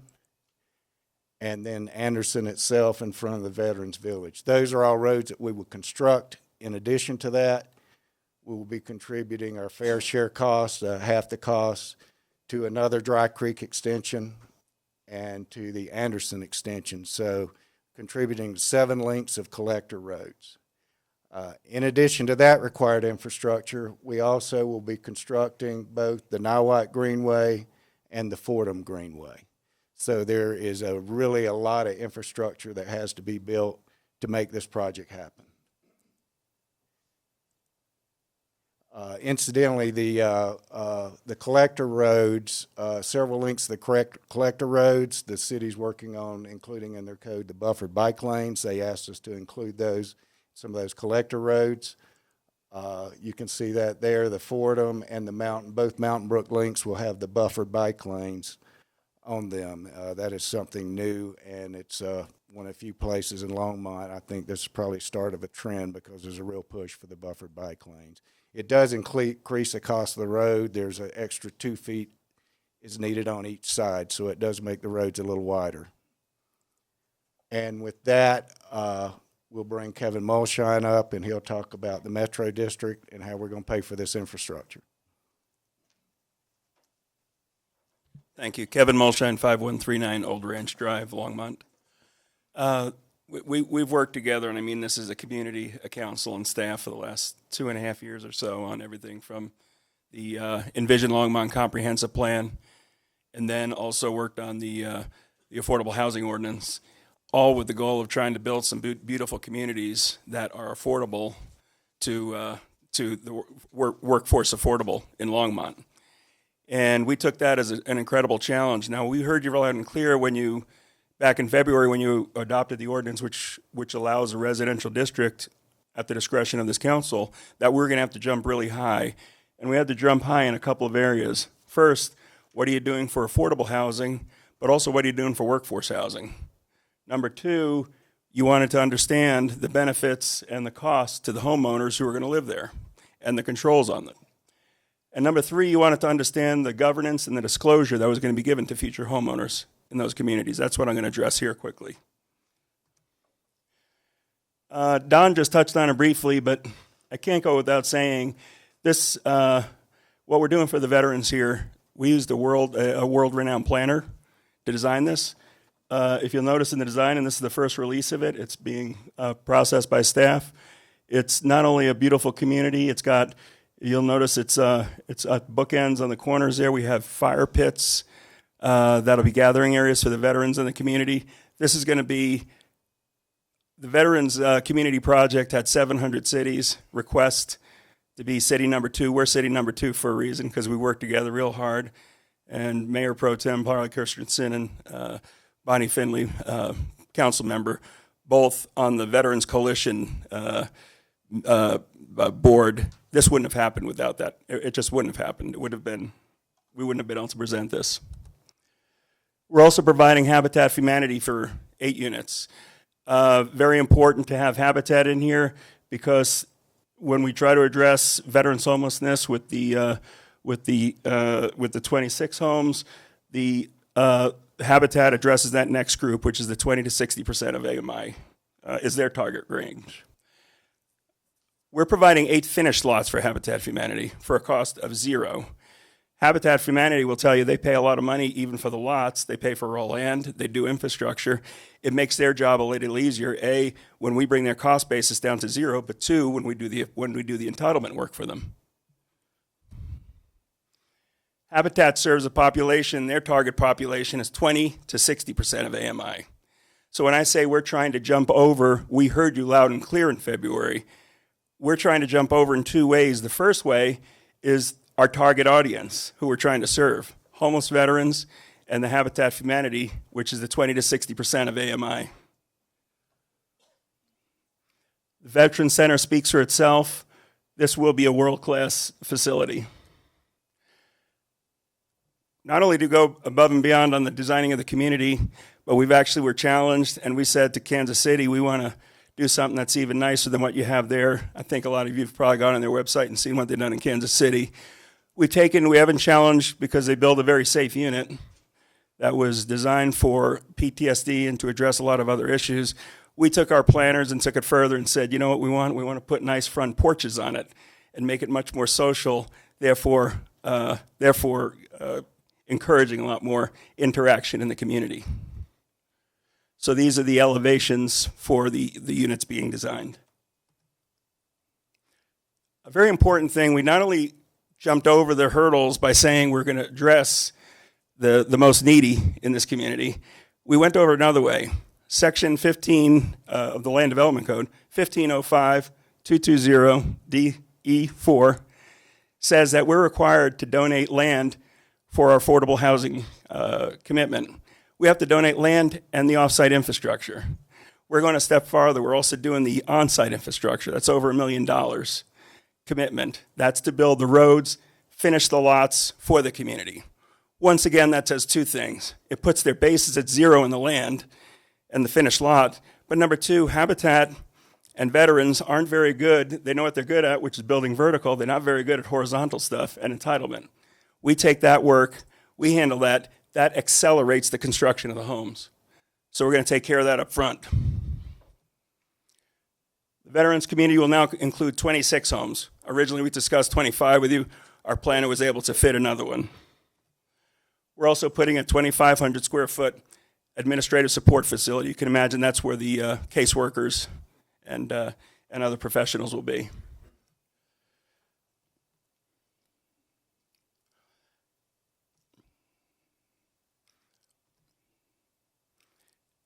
We're very happy with what we did for affordable housing. We want to take it a step further, and this is what really we're super proud of, what we're doing for workforce housing here. We work together, and that's all of us, to try and come up. A lot of this has to do with Envision Longmont, with encouraging smaller densities. This project would have been a lot easier to build as the rest of Southwest Longmont is, with 50, 60, and 70-foot lots, and just platted that way. But we decided we wanted to go for much more workforce-friendly price points. This has been for the last year and a half. We've been targeting builders that build a very attractive product that supports incomes from 80 to 120% of AMI. So even though we're the developers, we build the land and sell the lots, we interview builders and we target builders who can provide an attractive product in that price point. The community is a beautiful design, but is also with a large number of smaller homes, but is also going to contain incredible amenities that are only seen in more expensive communities. That's what the Metro District enables us to do. This one, please consider this for a minute, because this is a pretty amazing fact. The median sale price of a new home in Southwest Longmont, that's basically anything west of Hover and south of Rogers, is over $600,000 this year. Our target, we're targeting over 50% of our homes to be sold in the mid to high 300s.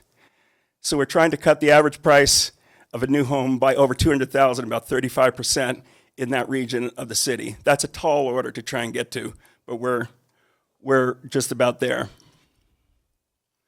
Here's another thing. We're asked the question, if you can provide a product that's in the 300s, we've had a couple of people comment, well, that's just going to be sold to people driving from Boulder or from other communities. What we're doing, we're working with LEDP and a lot of your largest employers on giving an education to the employees in Longmont to give a sneak peek period to anybody who works in Longmont. Will be able to contact the builders and get a period where they'll be buying pre-construction prices before it's released further in the public. So they'll get a sneak peek, if you will. The builders have doubled down on that, and they've told us that they will give an additional incentive to Longmont, people employed in Longmont or living in Longmont. They'll do something like $2,000 to $2,500 of incentives if somebody can prove that they in fact live in Longmont or work in Longmont, which would be fantastic. Once again, we want workforce homeowners. We want to do it for the city, but frankly, it also reduces our risk. That's the selfish thing behind it, because if you can sell things at an attractive price point, you can have greater absorptions, and that's what our models are based upon. Now, the other thing we talked about, we've exceeded the hurdles on affordable and workforce housing. Wanted to talk about the benefits and the impact of a district on a homeowner. District financing, if a district finances about $20,000 of infrastructure per household, that's about $9 million on 450 homes. Now, let me put this in context because this is very important. We met our service plan. We have about $23 million of infrastructure we're responsible for. We met with staff and told them we only anticipate financing about 30 to 35% of that. We were challenged by staff. We revised the service plan. We are capped at $9 million of infrastructure of the 23 being financed. So that's about $20,000 a house of infrastructure. If you understand, when we have to put that infrastructure in, Don was referencing we're putting it in now, starting in the next couple of months. By the time it gets to the home buyer, because we have to carry it, pay taxes, interest, then a builder has to carry it. That increases the price of a home by roughly $30,000, and I'm going to reference that back in a few minutes. But by financing $20,000 a home as a new limit, $9 million on 450 homes, we're basically cutting the cost of the homes by about $30,000. This, having the district will eliminate the need for a master HOA. The city, like every city, has had in the past to change codes just to address where in the past there's been a lot of HOAs that run into trouble. They have very cumbersome collection, and a district is a much better collection mechanism, and reducing the layers of HOAs that are on the residents is beneficial to the end user. Ad valorem taxes, which the district charges, are tax deductible to the homeowners. It's a much more reliable stream of income because it's on the tax roll. We're going to have Anna, our district counsel, step up in a second to go over issues of control, but residents will control this from as soon as they move into the neighborhood. They'll be ready to be elected on a board and take control of the district. Our bonds are long-term bonds. They'll be able to refinance those bonds 5 years out or 6 years out and capture those savings, use it for additional infrastructure, whatever it is they desire, but it's their decision, it's not ours. We lose control of this district very quickly. We did want to walk through this example. So if you don't mind, I reference back to that $20,000 of infrastructure resulting in a $30,000 cost to a home buyer. What we did is we took a home. Obviously, we're shooting for a target we mentioned of about $350,000 as a median price home in this community. If you take $350,000 with the district or $380,000 with the district, in short, if you go through, and I can answer the questions on any line item, this is a tax bill, which, by the way, every district, Anna, our attorney, is going to explain to you, we're going above and beyond in the disclosure. Everybody buys a house will get a sample of what their tax bill is going to be. So there's no surprises to anybody. That's in the service plan. If you look here and you go through the cost of owning the house, because of the reduction in the price of the home, and by the time you add in the fact that you can have tax deductibility of the payment, and the fact that you're losing an overlapping HOA, you're actually saving the folks about $140 a month by going in this structure.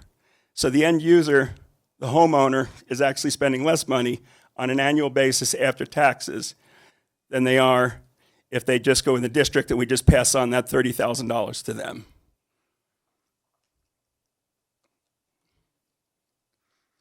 Now I'm going to hand it over to Anna Wool, our district counsel, to address the issues of district disclosure and resident control.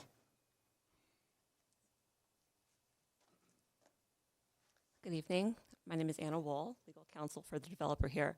So just to follow up on some of the points that Kevin mentioned, it's really important to us, and I know it's important to you too, that prospective residents, people moving into the district, know everything they need to know about the district before they move in. And a lot of the times that comes down to, how much more am I going to be paying? So under state law and the service plan, we have some pretty significant disclosure requirements. First of all, once a district is formed, an order and decree establishing the district is recorded against the property. So homeowners would see that in their title report. We're also required by state law to record against the property something called a public disclosure statement. That provides general information about the existence of Mountain Brook Metropolitan District. It says that the district can provide certain improvements, streets, water, sewer, parks and rec, and it also mentions to prospective buyers or people who live there that the district has the power to levy taxes and assessments.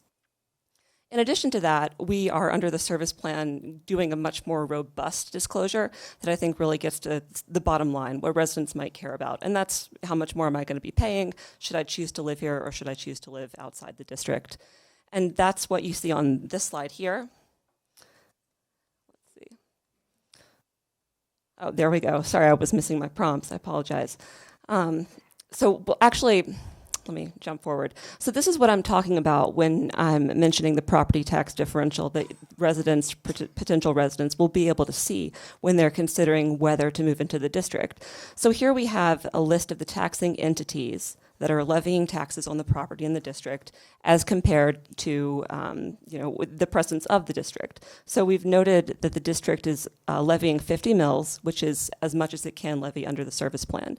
So this way, it's a pretty clear snapshot where residents can see their tax burden within and without the district. And that's an additional disclosure requirement that we're doing under the service plan.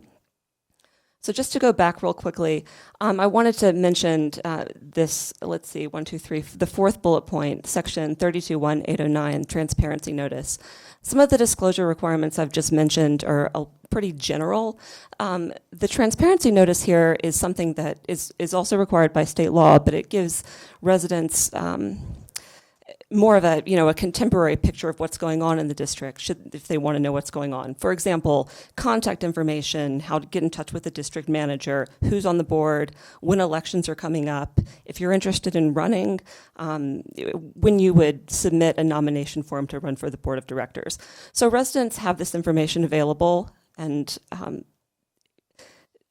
again, we just want to make sure that people know what they need to know about the district, and we think that these are pretty significant and robust disclosures that allow people to know what's going on in the district so they're informed. As Mr. Mulshine mentioned, we're limiting developer reimbursement for infrastructure under the service plan to just $9 million. And the service plan also caps interest that's reimbursable to the developer at a pretty low rate. That's the Federal Reserve rate, prime rate plus 1%.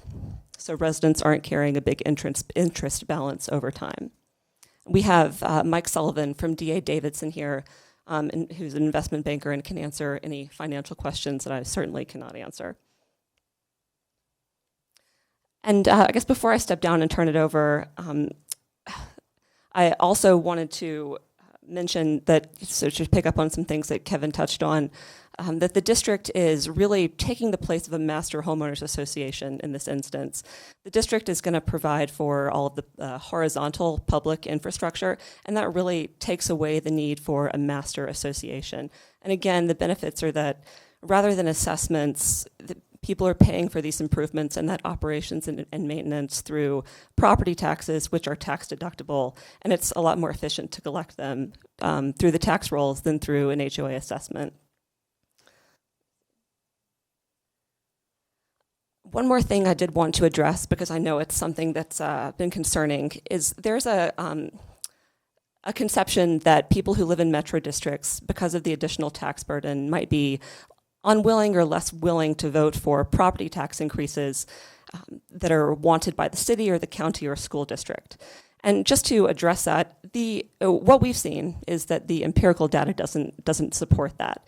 It tends to be, or we believe that reasons people wouldn't support those property tax increases are more likely to be that the mill levy issue isn't explained well, or it doesn't really resonate with the voters. And in fact, the empirical data that we do have is from the city of Loveland. They had a failed school district, bond issue, mill levy increase back in several years ago. And they did a lot of research and analysis to figure out why the measure didn't pass. And it turns out that people who lived in metro districts actually voted at a slightly higher rate for the mill levy increases than those who lived outside the district. So again, the data suggests that it's not really true that people, just because you live in a metro district, you're not going to support additional tax increases in the future. I think we have a map to show that. If you're interested, we'd be happy to provide it. So, and I think I'll turn it back over, and I'm here to answer any other questions you might have.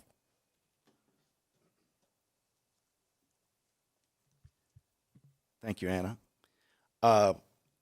We'd like to move forward as you contemplate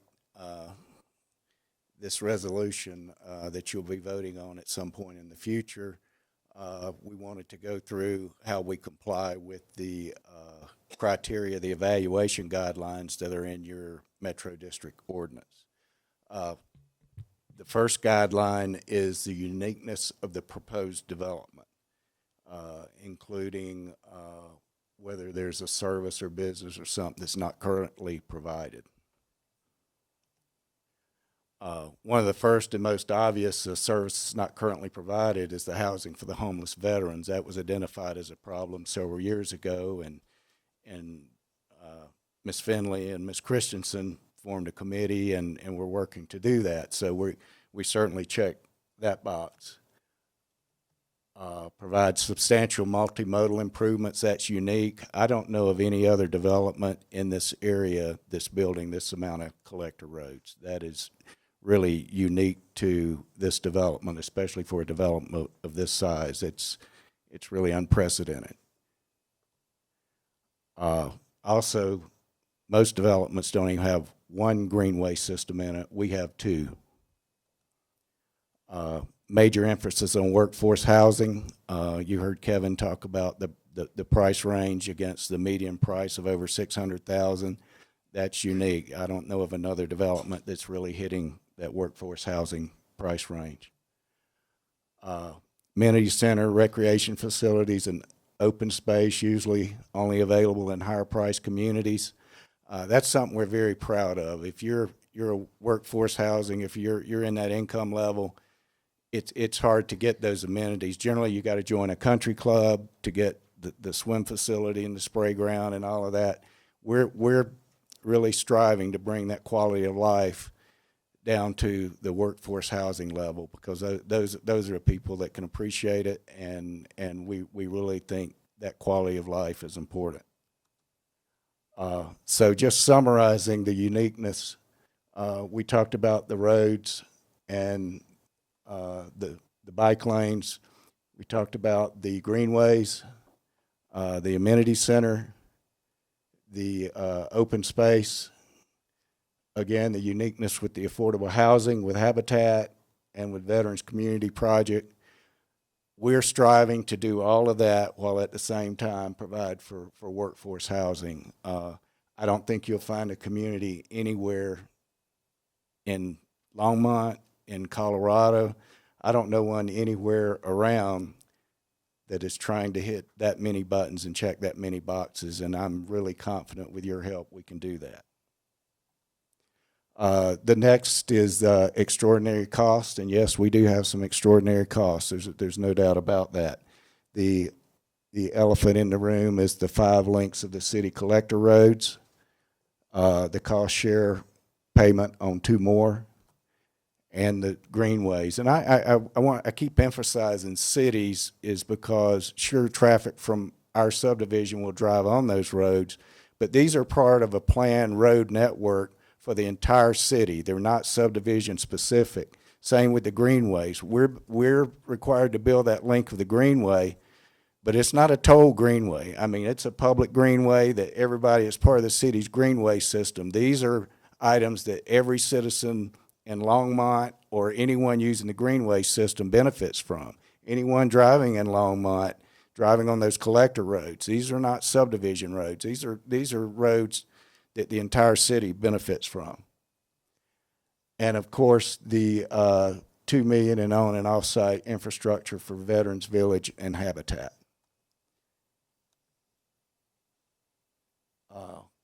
And the amenity center that we think is good to provide a high quality of life for workforce housing. All of those are extraordinary costs, and just going through them again. And to summarize the extraordinary costs, a multimodal plan with the collector roads, the additional infrastructure with the VCP and Habitat, the amenity center, any of those one items would qualify as an extraordinary cost. But when you put them all together in one community, they greatly exceed that threshold that your ordinance asked us to exceed.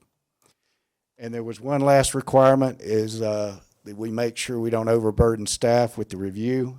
To mitigate any adverse impact on staff, we have provided the necessary funding for the city to hire whatever experts they needed to help evaluate this proposal, including consultants and attorneys.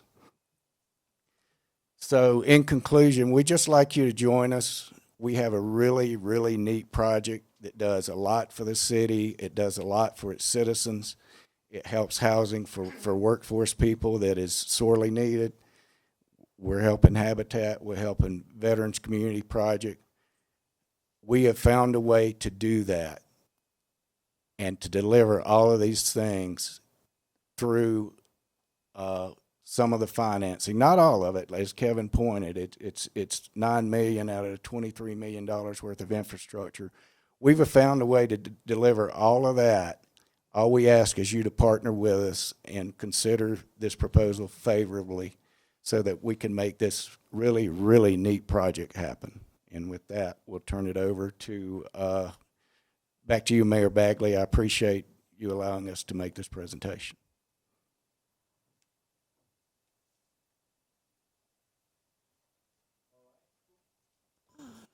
All right, staff, do you want to add anything?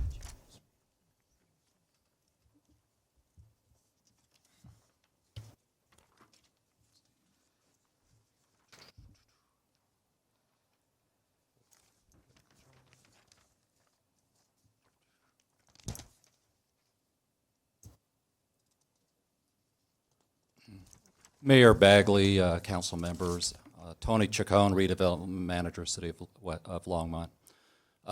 What I'd like to do is give a very short overview of some of the elements within the service plan itself, and then following that, open up for discussion and questions.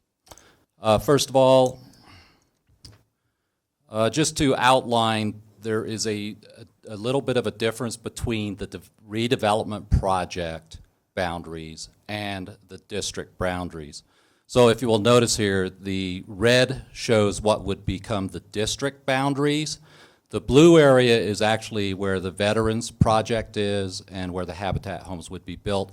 They would not be within the district boundaries, and that's not subject to the additional mill levy. The applicant just did go over a couple of these criteria and what they believe, how they beat that particular criteria. The total, the estimated improvement cost for all the major infrastructure that was presented comes to, there's an estimate of about $22.78 million or $22.8 million at this time. Again, these are estimates. They're subject to change. They could go down, they could go up, depending on final agreed to improvements and the bidding process.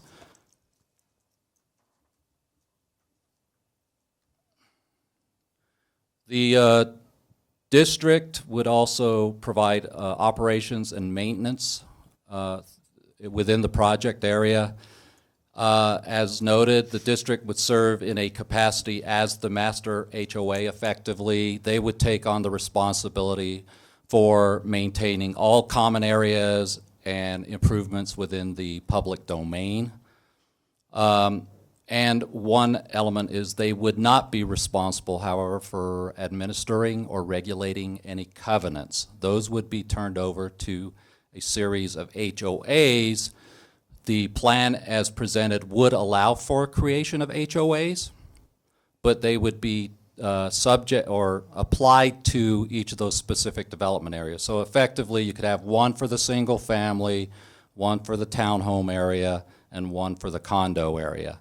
And the reason for that is there are just different levels of oversight and responsibility that would come with those various types of developments.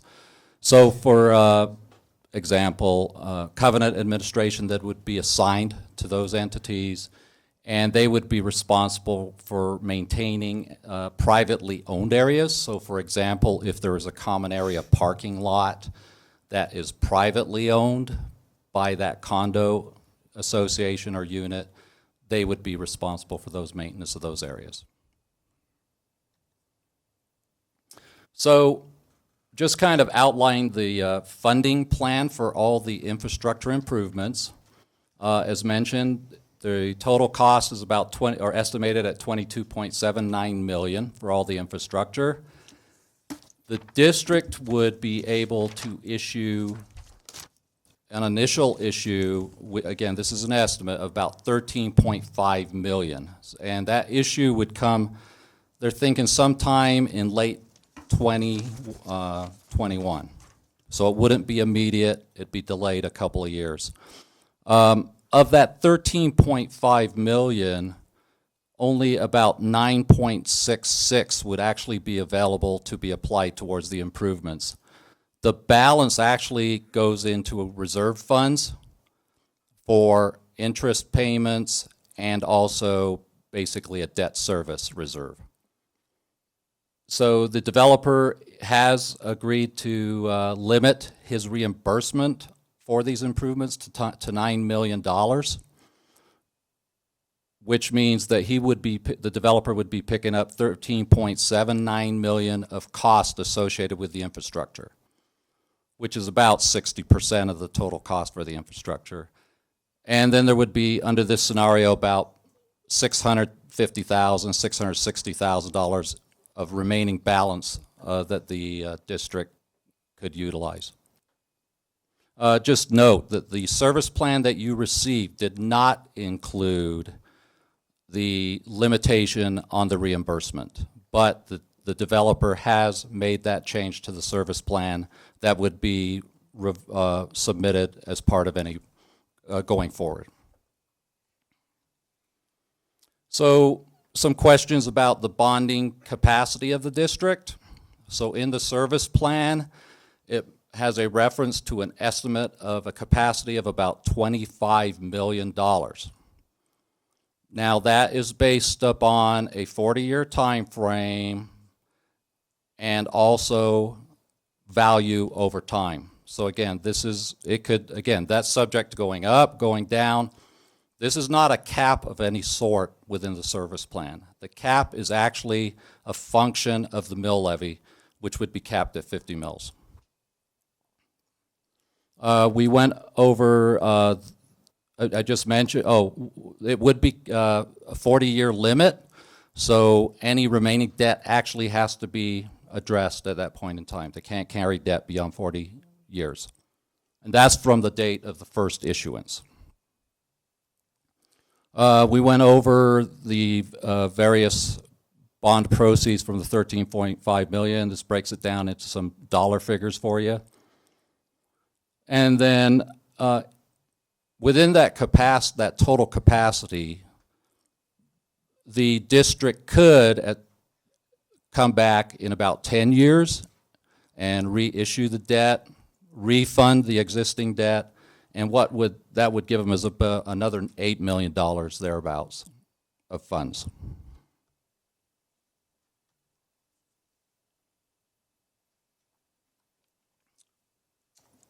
There are a couple of other sources of revenue that would come to the district. First of all, within the service plan, the district is permitted to apply O&M, amenity and parks fees to the residents. So in addition to paying through their mill levy, they could have to incur some fees. And then also put some potential reimbursements from development of the adjacent properties for those facilities that were paid using district proceeds. I think, go back one. Yeah, go back. Slide. So the question that was presented to staff today was, within our development code and our public improvement process, the question was, if you have adjacent developers develop adjacent to this property, they have to pay a component of the infrastructure that they would use. And the question was, does that go to the developer or does that go to the district? And the answer is that goes to the district, not the developer. And then the district could use those funds in different ways. But I wanted to be clear on that related to the question that we had earlier today. And we added this. This is not within the service plan, but we also wanted to give you indication of price points or workforce housing price points that would be acceptable to the city. So this lays out for single family, townhomes and condos, and as the applicant indicated, that they expect a significant number of their homes would fall within these ranges.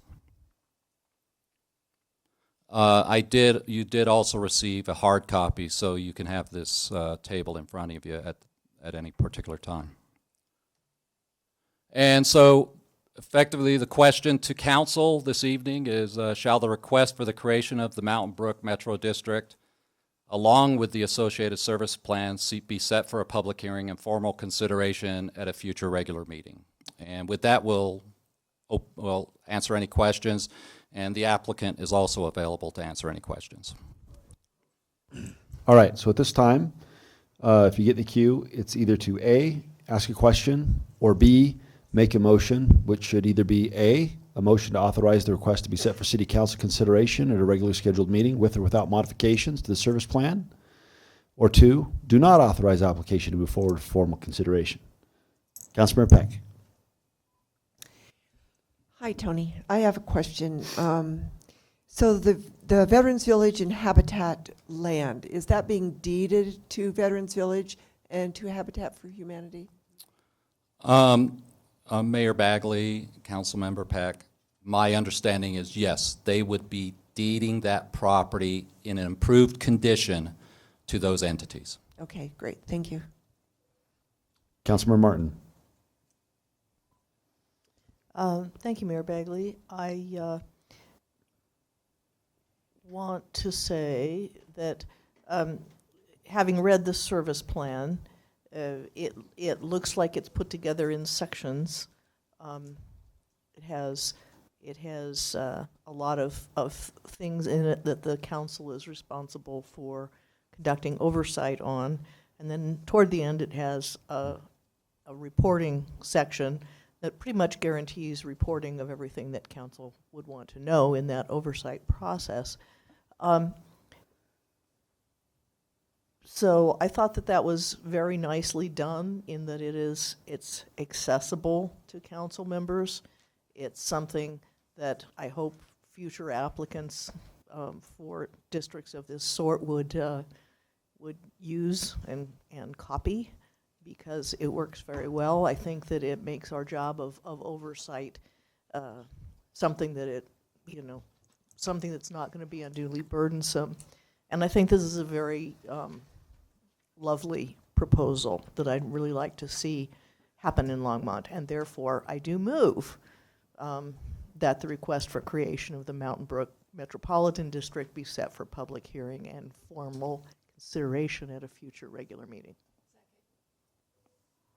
All right, the motion has been moved and seconded. I probably don't need to ask if these comments will have anything to do with the motion, because I'm pretty sure they will.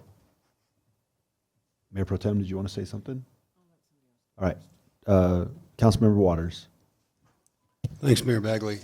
I have a variety of questions, and as I prepared for this, I tried to put them in order. And now, as we've gone through the presentation, we have these materials, it's going to be pretty random. So I apologize for that. And some, Tony, you can answer. I'm guessing some it's going to require Kevin or Don or somebody else from HMS to answer. So let me start with the question. Am I on a clock, Mayor Bagley? Not if they're questions. They're questions. All right. So just relax.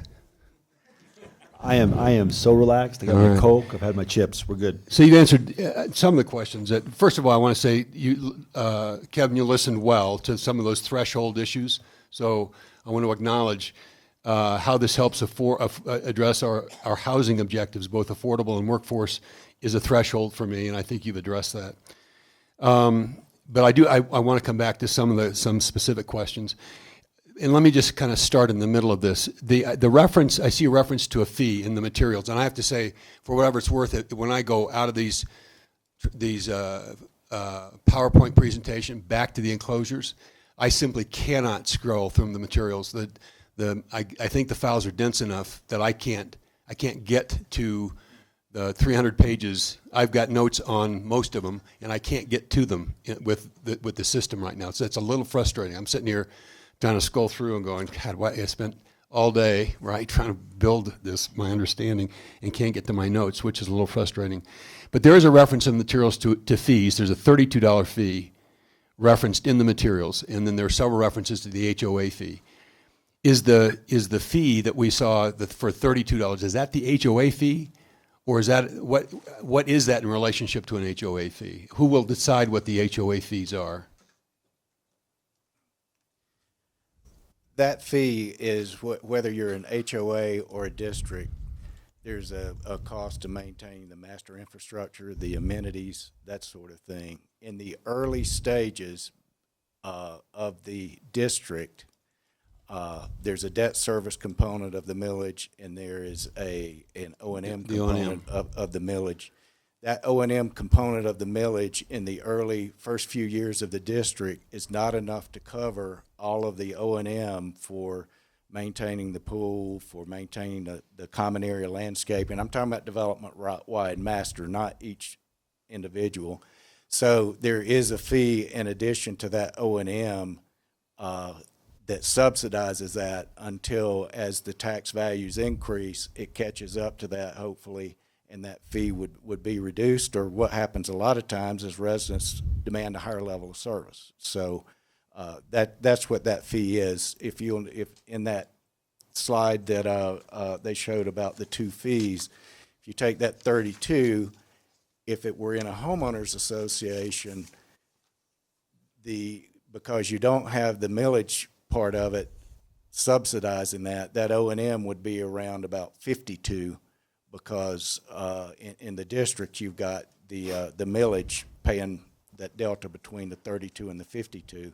And again, as values increase, that fee, if you keep your level of service thing, should reduce. So Don, so I'm looking at, they're not numbered, so I don't know what number slide this is.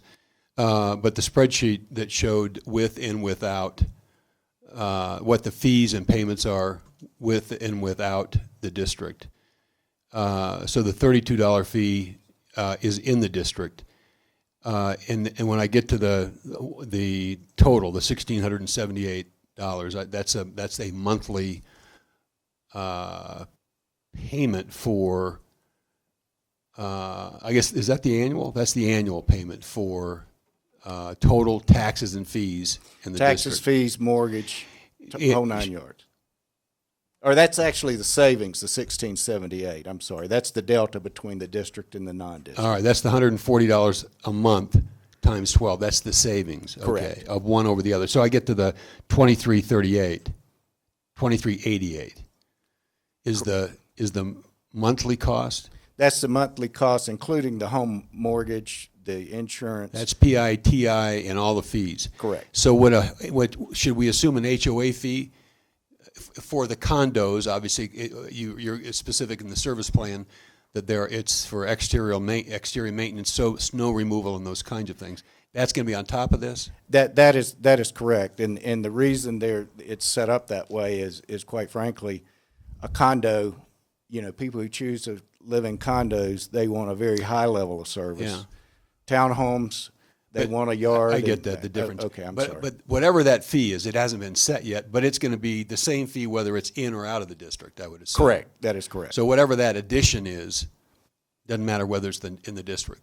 But That's in the correct. district, the $32 fee is part of the O&M because of the amenities that are created. Yeah, that's the common area amenities that aren't unique to any one townhome, condo, or single family development. All right. In the just while we're talking about maps or talking about condos, in the map that you started with this presentation, it showed the 200 condo units. In many of the other, in none of the maps that we got in our materials, and in some of the maps in your presentation, that shows there's nothing there. Is that just newer versus older maps? Get to another map in the presentation. Well, let me go backwards a little bit more. There it is. So no condos there. That's correct. That the base map that all of this was put on was before the condo layout was inserted into. So it's just an artifact of older maps. That is correct. All right. Okay. In the service plan on page 314, and there was a few minutes ago, Tony mentioned the transition of governance or authority or power control of the district going from the founding directors to the residents sooner than it might happen in other districts. But there's nothing here in terms of time frame or criteria. So in the in the materials on page 314, there was a paragraph relative to the orderly transition or control of the district. A paragraph about that, kind of in your summary. But in the ballot questions, 5D, there was a reference to the original directors serving without term. So help reconcile for me what that means in the ballot question versus the timely and orderly transition, and how does that happen? We're paying Anna a lot of money to sit there, so we're going to let her earn her salary now. So because we just have a single district here, that allows for a much quicker transition from what you might think of as developer control to owner control. And basically, when the first person, just to think of it in an easy way, when the first person moves into the district, that person is eligible to run for the board of directors of the district. So that person may choose not to run, that person may want to, but it's really, once you own property in the district, you're eligible to run. You mentioned the ballot questions, and the initial slate of ballot questions does waive term limits. That doesn't necessarily mean a developer could stay on the board longer than anyone else, including a homeowner. It just means that they're not limited to 2 consecutive terms. So truly, when you own property in the district and you want to throw your hat in the ring, you can run for the board of directors. And organize and campaign the way all of us do when we want to be elected to something. Yes, sir. And there is no time frame that that establishes control by the developers for X number of years before. Right, that's the difference between a district and a homeowners association. There's no developer-controlled district specified by statute or state law for a special district. Just another question probably for you. In preparing for tonight and trying to learn where this has worked, where it hasn't, one of the stories that you kind of come across are examples where individuals or businesses hijack metro districts. When enough, I could give you a very specific example based on what I learned in conversation with the mayor of Commerce City today. Where a metro district gets hijacked by somebody after the first phase in a phase development. The first phase, somebody comes in, organizes the homeowners, votes the developers out, takes control, and then has their way with the metro district in terms of manipulating mill levies to reduce, to increase, to draw funds as a management fee out of whatever the account is or how they're reserving their funds. Now I'm told that would be a material change in a service plan, in this plan. And any material any material change would have to come back to this council for approval. So if there was an attempt to hijack this metro district, like we've heard others have been, it would have to come back here for that to occur? Material modifications to the service plan, for example, if people on the board of directors voted or wanted to increase the district's debt capacity or debt limit, wanted to increase the maximum number of mills that the district could impose, that would absolutely have to come back to city council for approval. That cannot happen on the district's own initiative and by itself. Reduction, is that true also for a reduction in mill levy? Reduction in mill levy, no. They could, the governance of the district could reduce, but could not increase beyond the 50 mills. Yes, it could be reduced, but would not increase. Is that true if there's if we go through an economic downturn, a recession, that assessed valuations drop? 50 mills generates fewer dollars. What happens then? Well, presumably the district would have bond covenants to make sure that their property tax levies would cover enough to repay the bonds. So there might be independent, something outside the service plan that would make the district have to impose a millage of a certain level. So they could actually make good on their promise to repay the debt. So that what the promise to bondholders supersedes whatever is in the service plan that we would approve here. Well, and the district cannot make a promise to bondholders that's contrary to the service plan. So if 50 mills didn't generate sufficient revenues to service the debt, would they have to come back here? We would probably be seeing you again, yes. No, probablys aren't going to be enough here. We would be seeing you again to deal with that problem. We would probably be asking to increase the district's ability to levy taxes to actually support repayment of the bonds. Well, here comes your finance guy to the rescue. Yeah. No, not to the rescue. Mike Sullivan, 1550 Market Street, Denver, Colorado, 80202. Morgan Stanley Building. Nah. Yeah, it is a Morgan Stanley building. Good job, yeah. Big old name on the side of it. If the district were to issue bonds and make a promise to bondholders, pursuant to the service plan, and the assessed value were to drop by half, the bondholders would just not be paid. The debt would discharge after 40 years. That's the risk the bondholders take. So that would be a material change that would have to come here for that. No, I'm talking about if there was going to be a change in the mill levy. All right. Can we get Carolyn to Sure, jump in? yeah. Mayor, Council. I'm Carolyn White. I'm your special outside counsel, and I was asked by staff and the city attorney to assist in reviewing this application for you and provide additional color. I don't disagree with anything that was provided in response to your questions. I just want to maybe add a little bit, if I may. And the way I think you might want to view it is that the parameters that you set in the service plan are sort of the lines within which the district has to color going forward, right?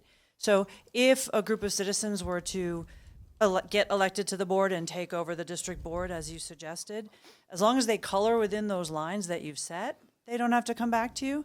But if they want to color outside the lines, which would include raising the mill levy, raising the debt limit, or some of the other things that would constitute a material modification, then yes, they would have to come back to you and amend that. So in a phased development, I'm in phase one, I organize my neighbors, we take control, and we want to increase the mill levy for phases 2 and 3 and reduce our mill levy. We can't do that. That's right. As I'm sure district council would say, there's also a constitutional provision that requires equivalent property taxes. So you couldn't have residents in the same district paying different mill levies for the same property type. This now is a bounce back to the phasing. Condos and townhomes are in phase 1B of the project. What's the phasing for when will you get to anticipated construction of the workforce housing? Actually, I would like to ask Harold that. As soon as he'll approve our plans, we plan to start on all of them. Well, it's phased, I assume. You've got a phase A and a phase B. We do have some phasing, and we'll do some phasing. Our goal is to bring all price points online at the same time. We want to have some single family. We want to have some. You'd have all the products. Yeah, available at townhomes the same and time. condos. Now, just by nature of the complexity of the plans, we're going to see the single family ahead of the townhomes a little bit, and the townhomes ahead of the condos. But that is not anything strategic. That's just the process of the approval, because you have a little more complex plan. That being said, our goal is to bring the townhomes and the VCP Habitat project, I'm sorry, I misspoke, the single family and the VCP Habitat project online as quickly as we can.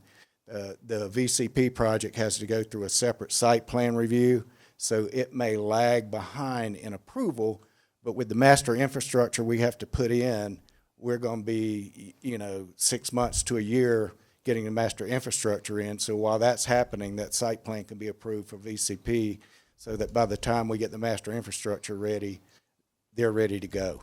Okay. So the short answer is as quickly as we can, and hopefully we hope to be turning dirt by the end of the year. Okay. Don, and this may be, again, a question or questions for your attorney. In the ballot questions, like 5C, D, E, F, G, there's a reference to debt in the district being increased to $25 million, with repayment costs up to $205 million. And then there's a reference in ballot question 5I to increasing debt to $100 million, with repayment costs up to $820 million. I'm certain there's an explanation for those numbers. I just have no clue what they are, and it would be helpful to know for anybody who's looking at those ballot questions. Those numbers are intended to indicate the maximum amount that could ever be generated or repaid, and that's taking the first number you see, 25 million, multiplied by the highest interest rate, which is 18% over a 40-year term, and that's where that big number comes from. Okay, so that is a possibility then, that if interest rates went to 18%, that could be the amount of the cost of servicing that debt over 40 years. It's intended to provide the most broad-based, highest Extreme, possible repayment cost. All right. In your materials, and I wish I could scroll to the page, but there's a specific line for debt service reserve is $1.2 million, I think. Is that in the pro forma here?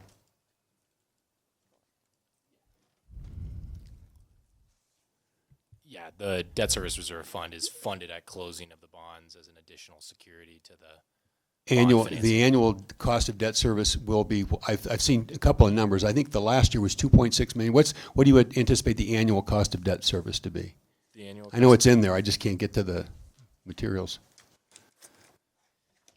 Annual cost of debt service is somewhere between $630,000 to $1.3 million. So that 1.2 represents, for all intents and purposes, a year's reserve. A maximum annual debt service amount. Exactly right. But is that the intent that That's it's a the year? intent. Yep, that's how Okay, it's sized. all right. Exactly right. Councilman Waters. You were off the hook until I this know. morning. I just wanted to expand on one more thing, which is on those ballot questions you were asking, which is our attorneys and our investment bankers in their wisdom try to put maximum flexibility in there. But if you really take a look at it, when you have a $25 million cap in the service plan as is, which we can't do anything without coming back to the city council, and now we work with staff and we unilaterally come back with a $9 million cap on the improvements that can be financed, there's no way mathematically even now you could reach that without somehow residents coming back here and saying we want to issue those higher numbers. So, maybe the last question. This is, I guess, for our staff. The references to extraordinary costs. I don't doubt these costs are extraordinary. I'm just wondering, do we have a criteria? Is there a threshold that a developer has to pass or demonstrate objectively so that the next time somebody comes in and says this is extraordinary, we have some way to review that in relationship to this and some baseline number? Mayor Bagley, Council Waters, there is no specific criteria at this or guidelines at this time. That is something I believe the council had talked about looking into in the future. But again, right now, it's pretty much a subjective criteria. So extraordinary is like art. Yes, it is. But to some degree, we believe there's some of these infrastructure expenses that may constitute I don't doubt that. I just extraordinary. wanted to know, Yes. especially for the next time. Yeah. So it is pretty artistic as opposed to quantitative. Yes. All right. Thank you. Mayor Pro Tem?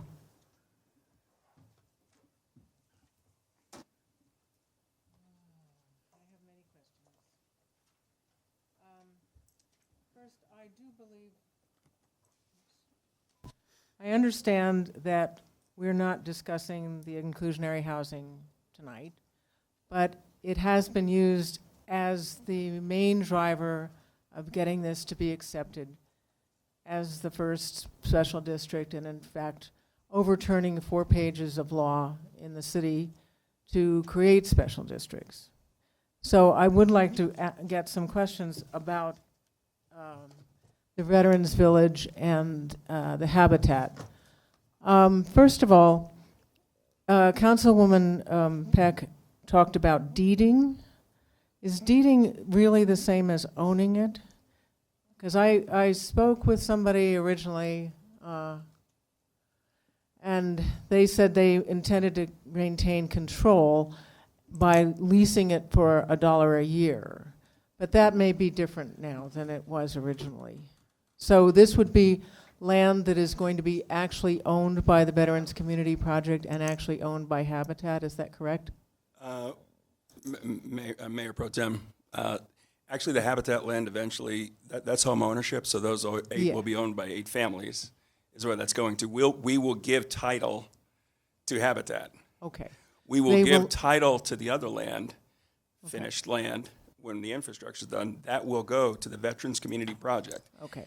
The city, though, as we work on our relationship with Veterans Community Project, the city will naturally want they're going to want veterans, they know Veterans Community Project is doing what they need to do over a long time to get this gift Right. from the city and from the developer. Therefore, they were looking at different concepts, whether it was a long-term lease for $1, but the way we are understanding it, we're going to give them title, but we'll do whatever the city wants us to do. And understanding that the city and us have to rely on VCP to function a very good facility there. We're relying on it for home sales and for being good neighbors, but also the city, it will have some kind of a tie, but that's between the city attorney and the city manager and VCP, but we'll cooperate. We're just giving the land.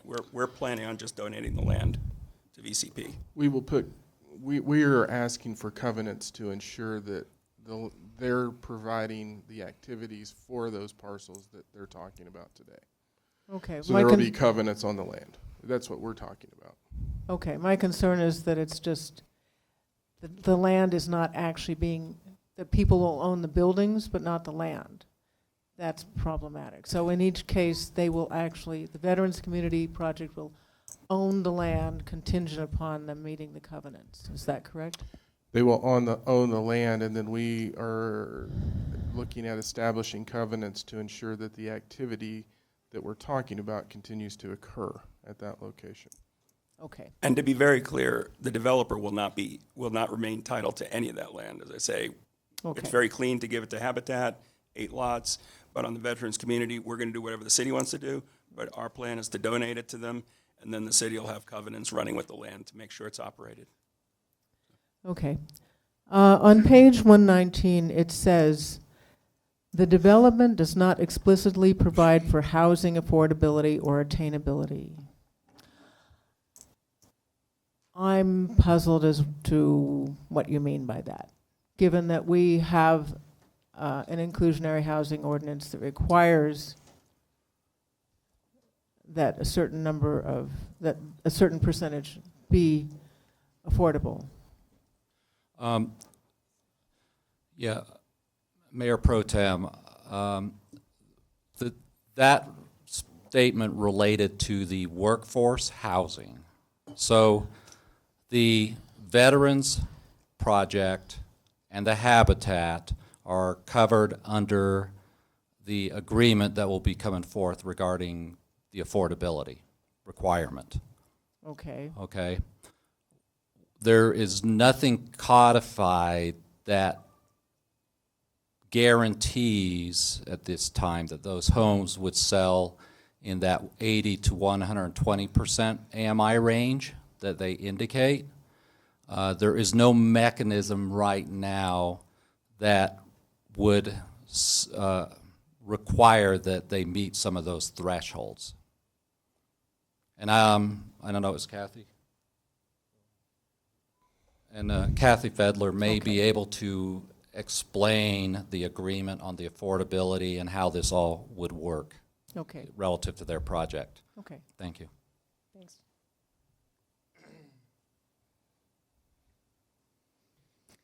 Good evening, Mayor and Council. Kathy Fedler, Housing Community Investment Division Manager.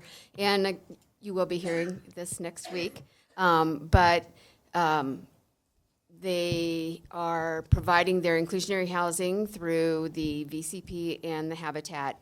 The workforce housing is they are trying to find developers, they're trying to find builders, they're trying to challenge those folks to provide the workforce housing, but there isn't any guarantee that that is going to happen. So we'll have to monitor that. So until it actually happens, there's nothing right now that they're proposing to guarantee or to commit to providing the workforce housing. They're trying, but not committing, in my mind. Huh. Okay, Kathy, I have another question for you. The terms attainable housing and workforce housing in reference only to people making 80% to 120% are not terms that CHAFA uses. CHAFA, I think, means anybody who has a job is in the workforce. So by I'm confused at their use of the term workforce housing because it seems to imply that only people who are making 80 to 120% are working. Well, that would be a question for them, what they Okay. mean by that. I am assuming it aligns with the middle tier section of Yes, the but inclusionary that's- housing ordinance, which we call it middle tier. Yes. I try not to use the term workforce housing because I know. I think it applies to everything, but Okay, everyone because is that's what working. HUD uses, and I mean, HUD does not refer to workforce housing as just essentially the middle class, which leaves out actually the very people that are struggling the most. Okay, I have another question. Mr. Manier from Hilltop, who sent us an additional piece of information that we did not get until a couple of days ago, says there will be 51% more taxes, and that people will be paying 51% more taxes than people who were not in a special district. And it will be for 40 years, possibly with the bond. So that means if I were 35 years old and moved in, it would not be paid off for 75 years, 10 years after I retire. That would be the end of the debt. So I'm curious as to why that provides affordable housing.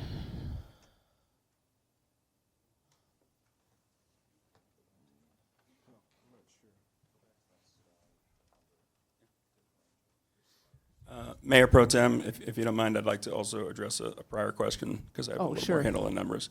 First of all, on the issue of workforce housing, that's a general term that's used in development, in ULI, and other development groups have a standard definition. So I apologize. Middle class, middle tier income, that's what we're talking about. Now, I do want to make this very clear. I moved into Longmont. I take very serious my obligations to Longmont. And we all made a personal commitment to work together to try and provide a great community. And we're trying our best. We're not required, once we provide our affordable housing, we could provide $1 million homes. And that's something we're able to do on the code. We're striving to provide this middle class housing, whether you want to call it workforce housing, middle class, or middle tier. We're striving, we're pushing our builders to provide it. It's not something that we're required to do. So we just want to make sure that was clear. It's not something we're trying to put in a contract. It's where we're trying to go with this community. As far as, once again, we can put the slide back up, Jam. I don't know if you can get to it, but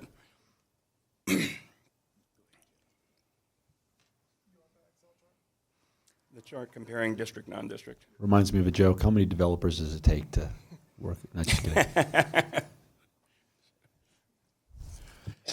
This is the chart where we did a comparison for in-district and not in-district. So by trying to reduce the price of these homes by about $30,000, capping the amount of infrastructure that we can finance to $20,000 a unit, reducing the cost by $30,000. Once you go through and you add up all the taxes plus the P&I payments, which isn't addressed in the letter you're referencing, because people have lower mortgages, they're also writing it off for their taxes. So an after-tax analysis shows they're actually saving about $140 a month, which we think helps with affordability an awful lot. So. But the only people who can really write this off on their taxes are people who actually have multiple income streams. And the average person has one job, and that's it. No, Can't actually write it off their taxes. And I don't want to debate taxes, but somebody who's paying $2,300 a month, it's pretty much middle income. That's why we only use the federal tax rate of 15% in our analysis, which is consistent with that, and also using the state tax rate. So we weren't using a large rate of 30% or 39%, the maximum tax rates or anything. I have another question. Why are you putting a road on the north side of the low-income housing, which just separates that from the rest, when it seems to me it would be nice to just have the road go straight, and then there'd be more green space? Because that's where your comp plan has it. Because if it went straight, it would run right into Anderson Storage. Oh, I see. Okay. So your comp plan had it winding around. Right. So that it would line up with your future extension of that road. I meant, on the south. I mean, Yeah, you're right, on the west side, yeah, the west side. southwest side of the project. Yeah, okay. It winds back northbound a little bit. It has to do that to line up, and that's consistent with what the comp plan was. Huh, okay. It looks to me like there's. Fuck. Stop. So Anderson Storage is, Yeah, Anderson Storage is right, if you look on the purple boxes there, yeah. those are the Habitat homes. On the other side of the street is Anderson Storage. Right, but the street actually could go straight through and then, Well, then you'd have a collector road that goes straight in, that terminates into Anderson Storage. And then you'd have to make a left, a right, and then a left to get back on the east-west road. That's why staff wanted us to line it that way. okay, well. But if you'd put that in the form of a motion, you'll save us from paying half of that road, so please do that.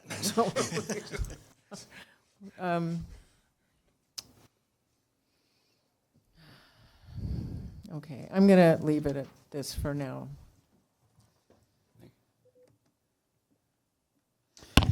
Councilmember Peck, we haven't heard from you tonight. You did, but it was very short. Yes. So I want to get back to the inclusionary zoning.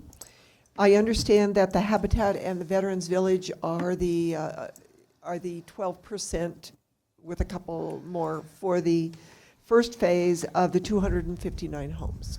So that, but what about the second and third phases? If you look at the whole district that you said you were going to put into the metro district, and if I remember correctly, it was like 429 homes total. 459 homes. 59, higher than I thought. Yeah. Okay, so that would be a little over maybe 55 affordable units. My question is, when each phase comes in, Mm-hmm. are you planning on having affordability within those phases? Well, we're planning on building everything in the Habitat and the Veterans Village up front. So that'll take care of 34 units, 8 plus 26. So you units. need like 19 or 20 more. Well, what, if you, in the code, if you're going for a lower income level, you're allowed to go down to 9%. And then we've also talked about, since this will be subject to a voluntary agreement, we've talked about using a threshold of 8% because we're also providing the land for an administrative center and also because we're doing it for the homeless. So we've talked about an 8% level, but the way we anticipate the math working is that we're still going to have units that are uncovered. So we're going to identify in the plat buildings that, or areas that are not covered. So we'll just do the math. Those units are covered, and then there'll be another section of the community that still has to pay a fee, the payment in lieu, which is required by the Affordable Housing Ordinance. However, if we can meet some of the thresholds, that's why we're trying to target some of the lower ones, the builder will be able to avoid that in total anyway. And that was going to be my next question. Yeah. My next comment is that if you can't target a builder to build those homes, you would still have to come up with the difference in affordability. And some builders are going to take title to some land that's going to say you are subject to the PIL unless you can build for less than a certain price. Okay. I do have a question about the amenity center. You're overbuilding it, you said, for the entire 459 units at this point. Why are you putting it in this service plan now? Why wouldn't you wait until you have a district board that is the homeowners actually, and let them vote up front whether they want to fund that amenity center? And I guess my reasoning is, in the council comm, it said that, sounds like you're kind of competing with what the city is doing, that this would be a rec center, et cetera, for everybody. And I was just curious as to why you did that in the first phase, instead of letting the residents actually vote on whether they want to tax themselves to do that.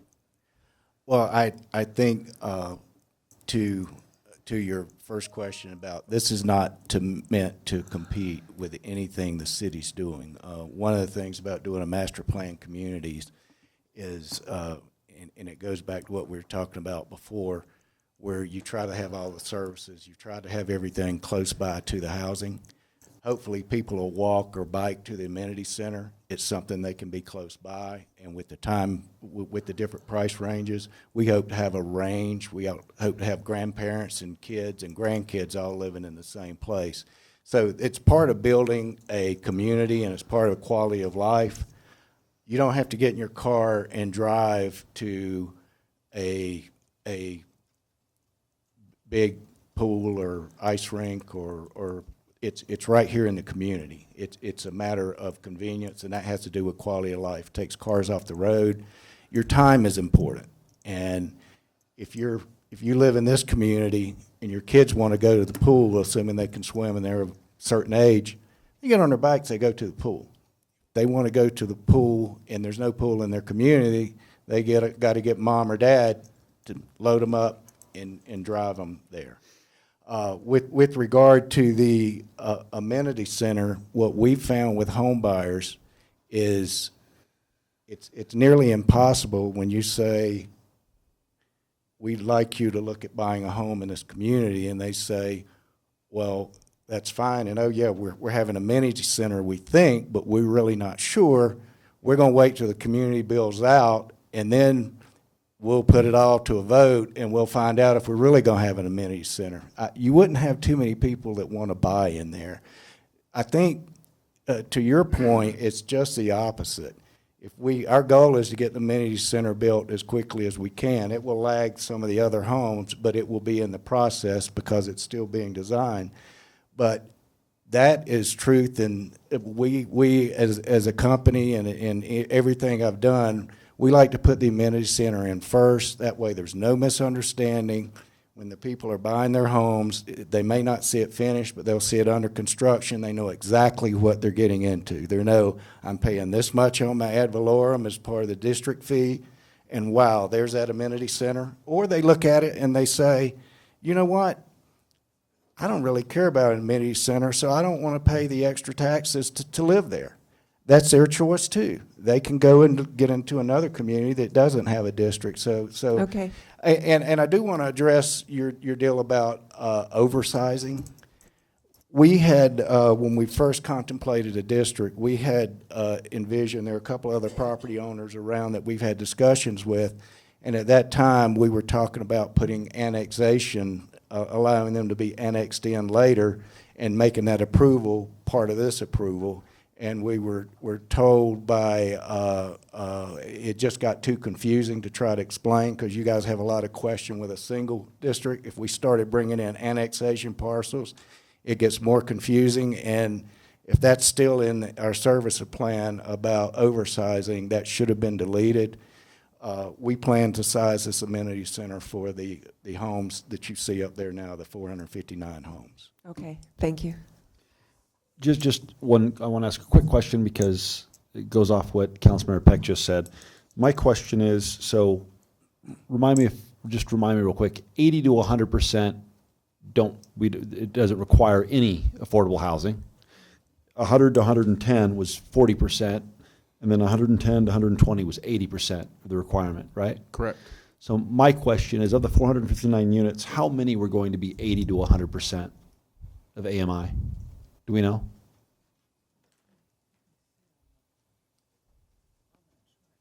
Mayor, Kevin Mulshine, you get into a question of how many bedrooms the condos and townhomes are going to have. More or less. More or less, but that's when the slide we had up before, which said at least half the homes we anticipate being less than 120%. Right, but I'm just, the reason I was going to say it is if you actually look, just looking at, doing the math, if everything were over 120% AMI, and we were looking at total units, 34 divided by 459, you could make the argument, well, you're only providing 7.4% of the 12% or of the 9%. But that's if everything were subject to the inclusionary or affordable housing ordinance. And if you that 459, if what I was asking for is what percentage of the 459 are going to be 80 to 100% and not subject to the affordable housing? We can't by contract tell the builders what they're going to sell their product for. No, I know. When they sign the contract. But my point is, even if it's half, yeah, and it's 229 units, I mean, you're well over the affordable housing requirement. And when we've been sitting down with your staff and Kathy, and we've been negotiating, the concept has been, once again, that we will outline the parcels that are going to be subject to a calculation of the fee in lieu, but if the builder can still get it in there, in that 80 to 100, he gets the same exemption as everybody else. In other words, he's just not in the program of benefiting from the Veterans Village. Got That's it. the point. All right. Thank you. Councilmember Martin. Thank you. I just wanted to clarify, because we are bringing in the inclusionary housing ordinance, because the builders are going to build what they want to build. The fact that we are approving a district for a special district for taxation doesn't have really anything to do with that, so that if the builders fail to come in the 80 to 100 AMI range when we anticipated it now, they would simply owe more fee in lieu for their certificate of occupancy. The city loses nothing, although we might prefer that we had the more attainable units. The city still gets what it needs to get over the ordinances. That's correct, isn't it?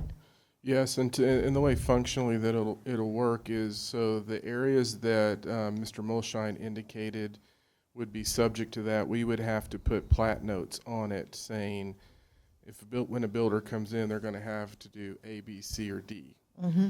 Then, if the builder is going to build in the middle tier based on the way the ordinance is structured, the builder then has to identify that on the front end, and then we have the true-up process based on what happens. And then if they say they're going to build, let's say they're going to build 20 in the 80 to 100% AMI where there's no requirement, but they only build 10, it's in that true-up process, and they have to do that before they get a CO. Correct. I just wanted to make sure that was out there. Thank you, Councilmember. I just my question went to pointing out that we're not giving HMS a break. That was my whole point. All right, Dr. Waters. Thank you, Mayor Bagley. Real quick, I should have asked earlier, who's gonna be your bond house? Or what institution's gonna sell your bonds? Kevin Mulshine, once again, D.A. Davidson is a firm out of Denver. They specialize in this. They underwrite about 90% of the districts. They actually did Harvest Junction in Longmont. Now, just to clear the air, I used to be an owner of an investment bank that did this kind of financing in other states. I retired from that firm, but I just wouldn't, to this council and to the landowners, and frankly to the bond community, I would never face that conflict.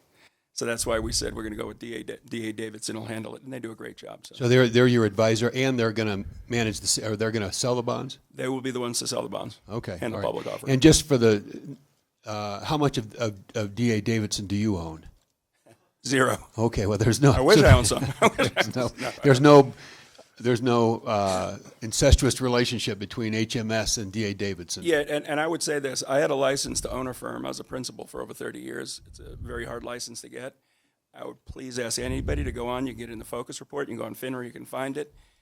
One of the things I'm very proud of, I've never had a complaint registered on my license. I've never had an issue. I had a clean record for 30 years. I retired, and I'm keeping it that way. There you go. Can I keep you there for just a couple more minutes? Sure. When do you think you'll have? I know you've got to be in the process of recruiting or interviewing builders. Mm-hmm. Is there a time frame? I mean, I know you've got a lot of work to do, but you're going to want to have them lined up pretty soon.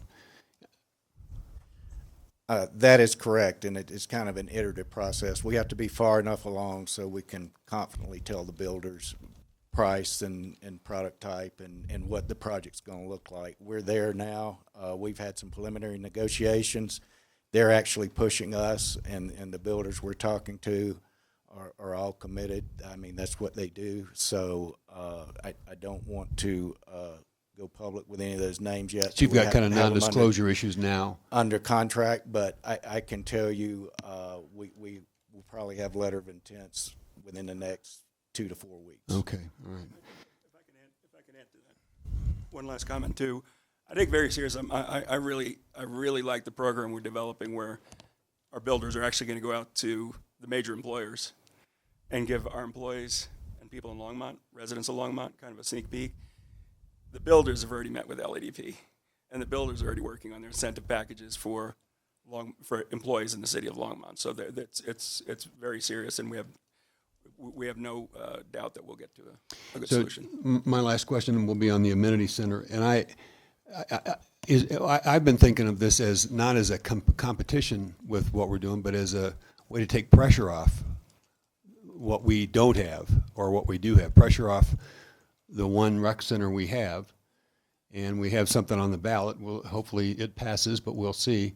It would seem to me this doesn't compete with this. This creates more degrees of freedom in existing city facilities because it takes pressure off. It reduces traffic, and I'm going to correct one thing that my partner Don Henson said.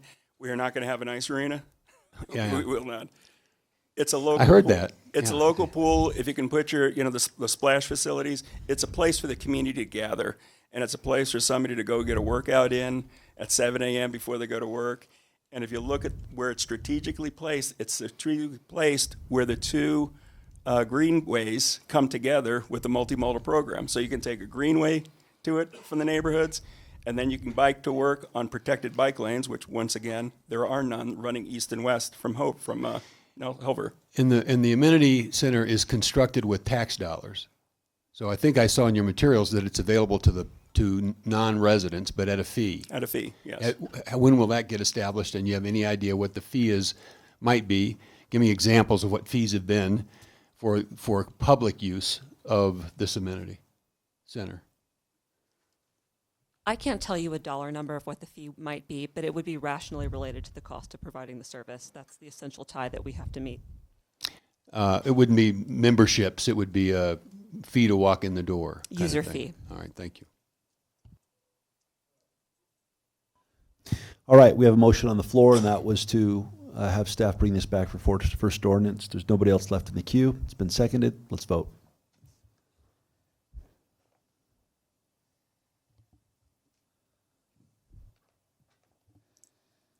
All right, that passes 5-2 with Councilmember Rodriguez and Mayor Pro Tem against.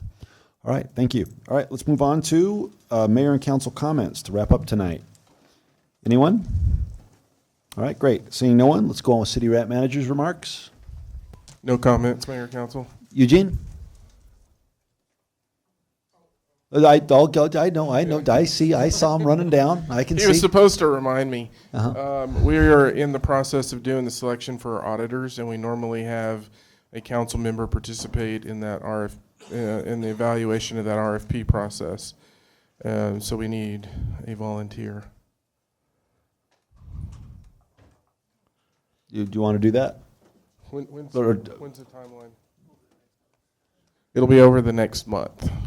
All right. Well, we have two volunteers, Mayor Pro Tem as well as Councilmember Finley, both of which were not involved in RFPs recently, right?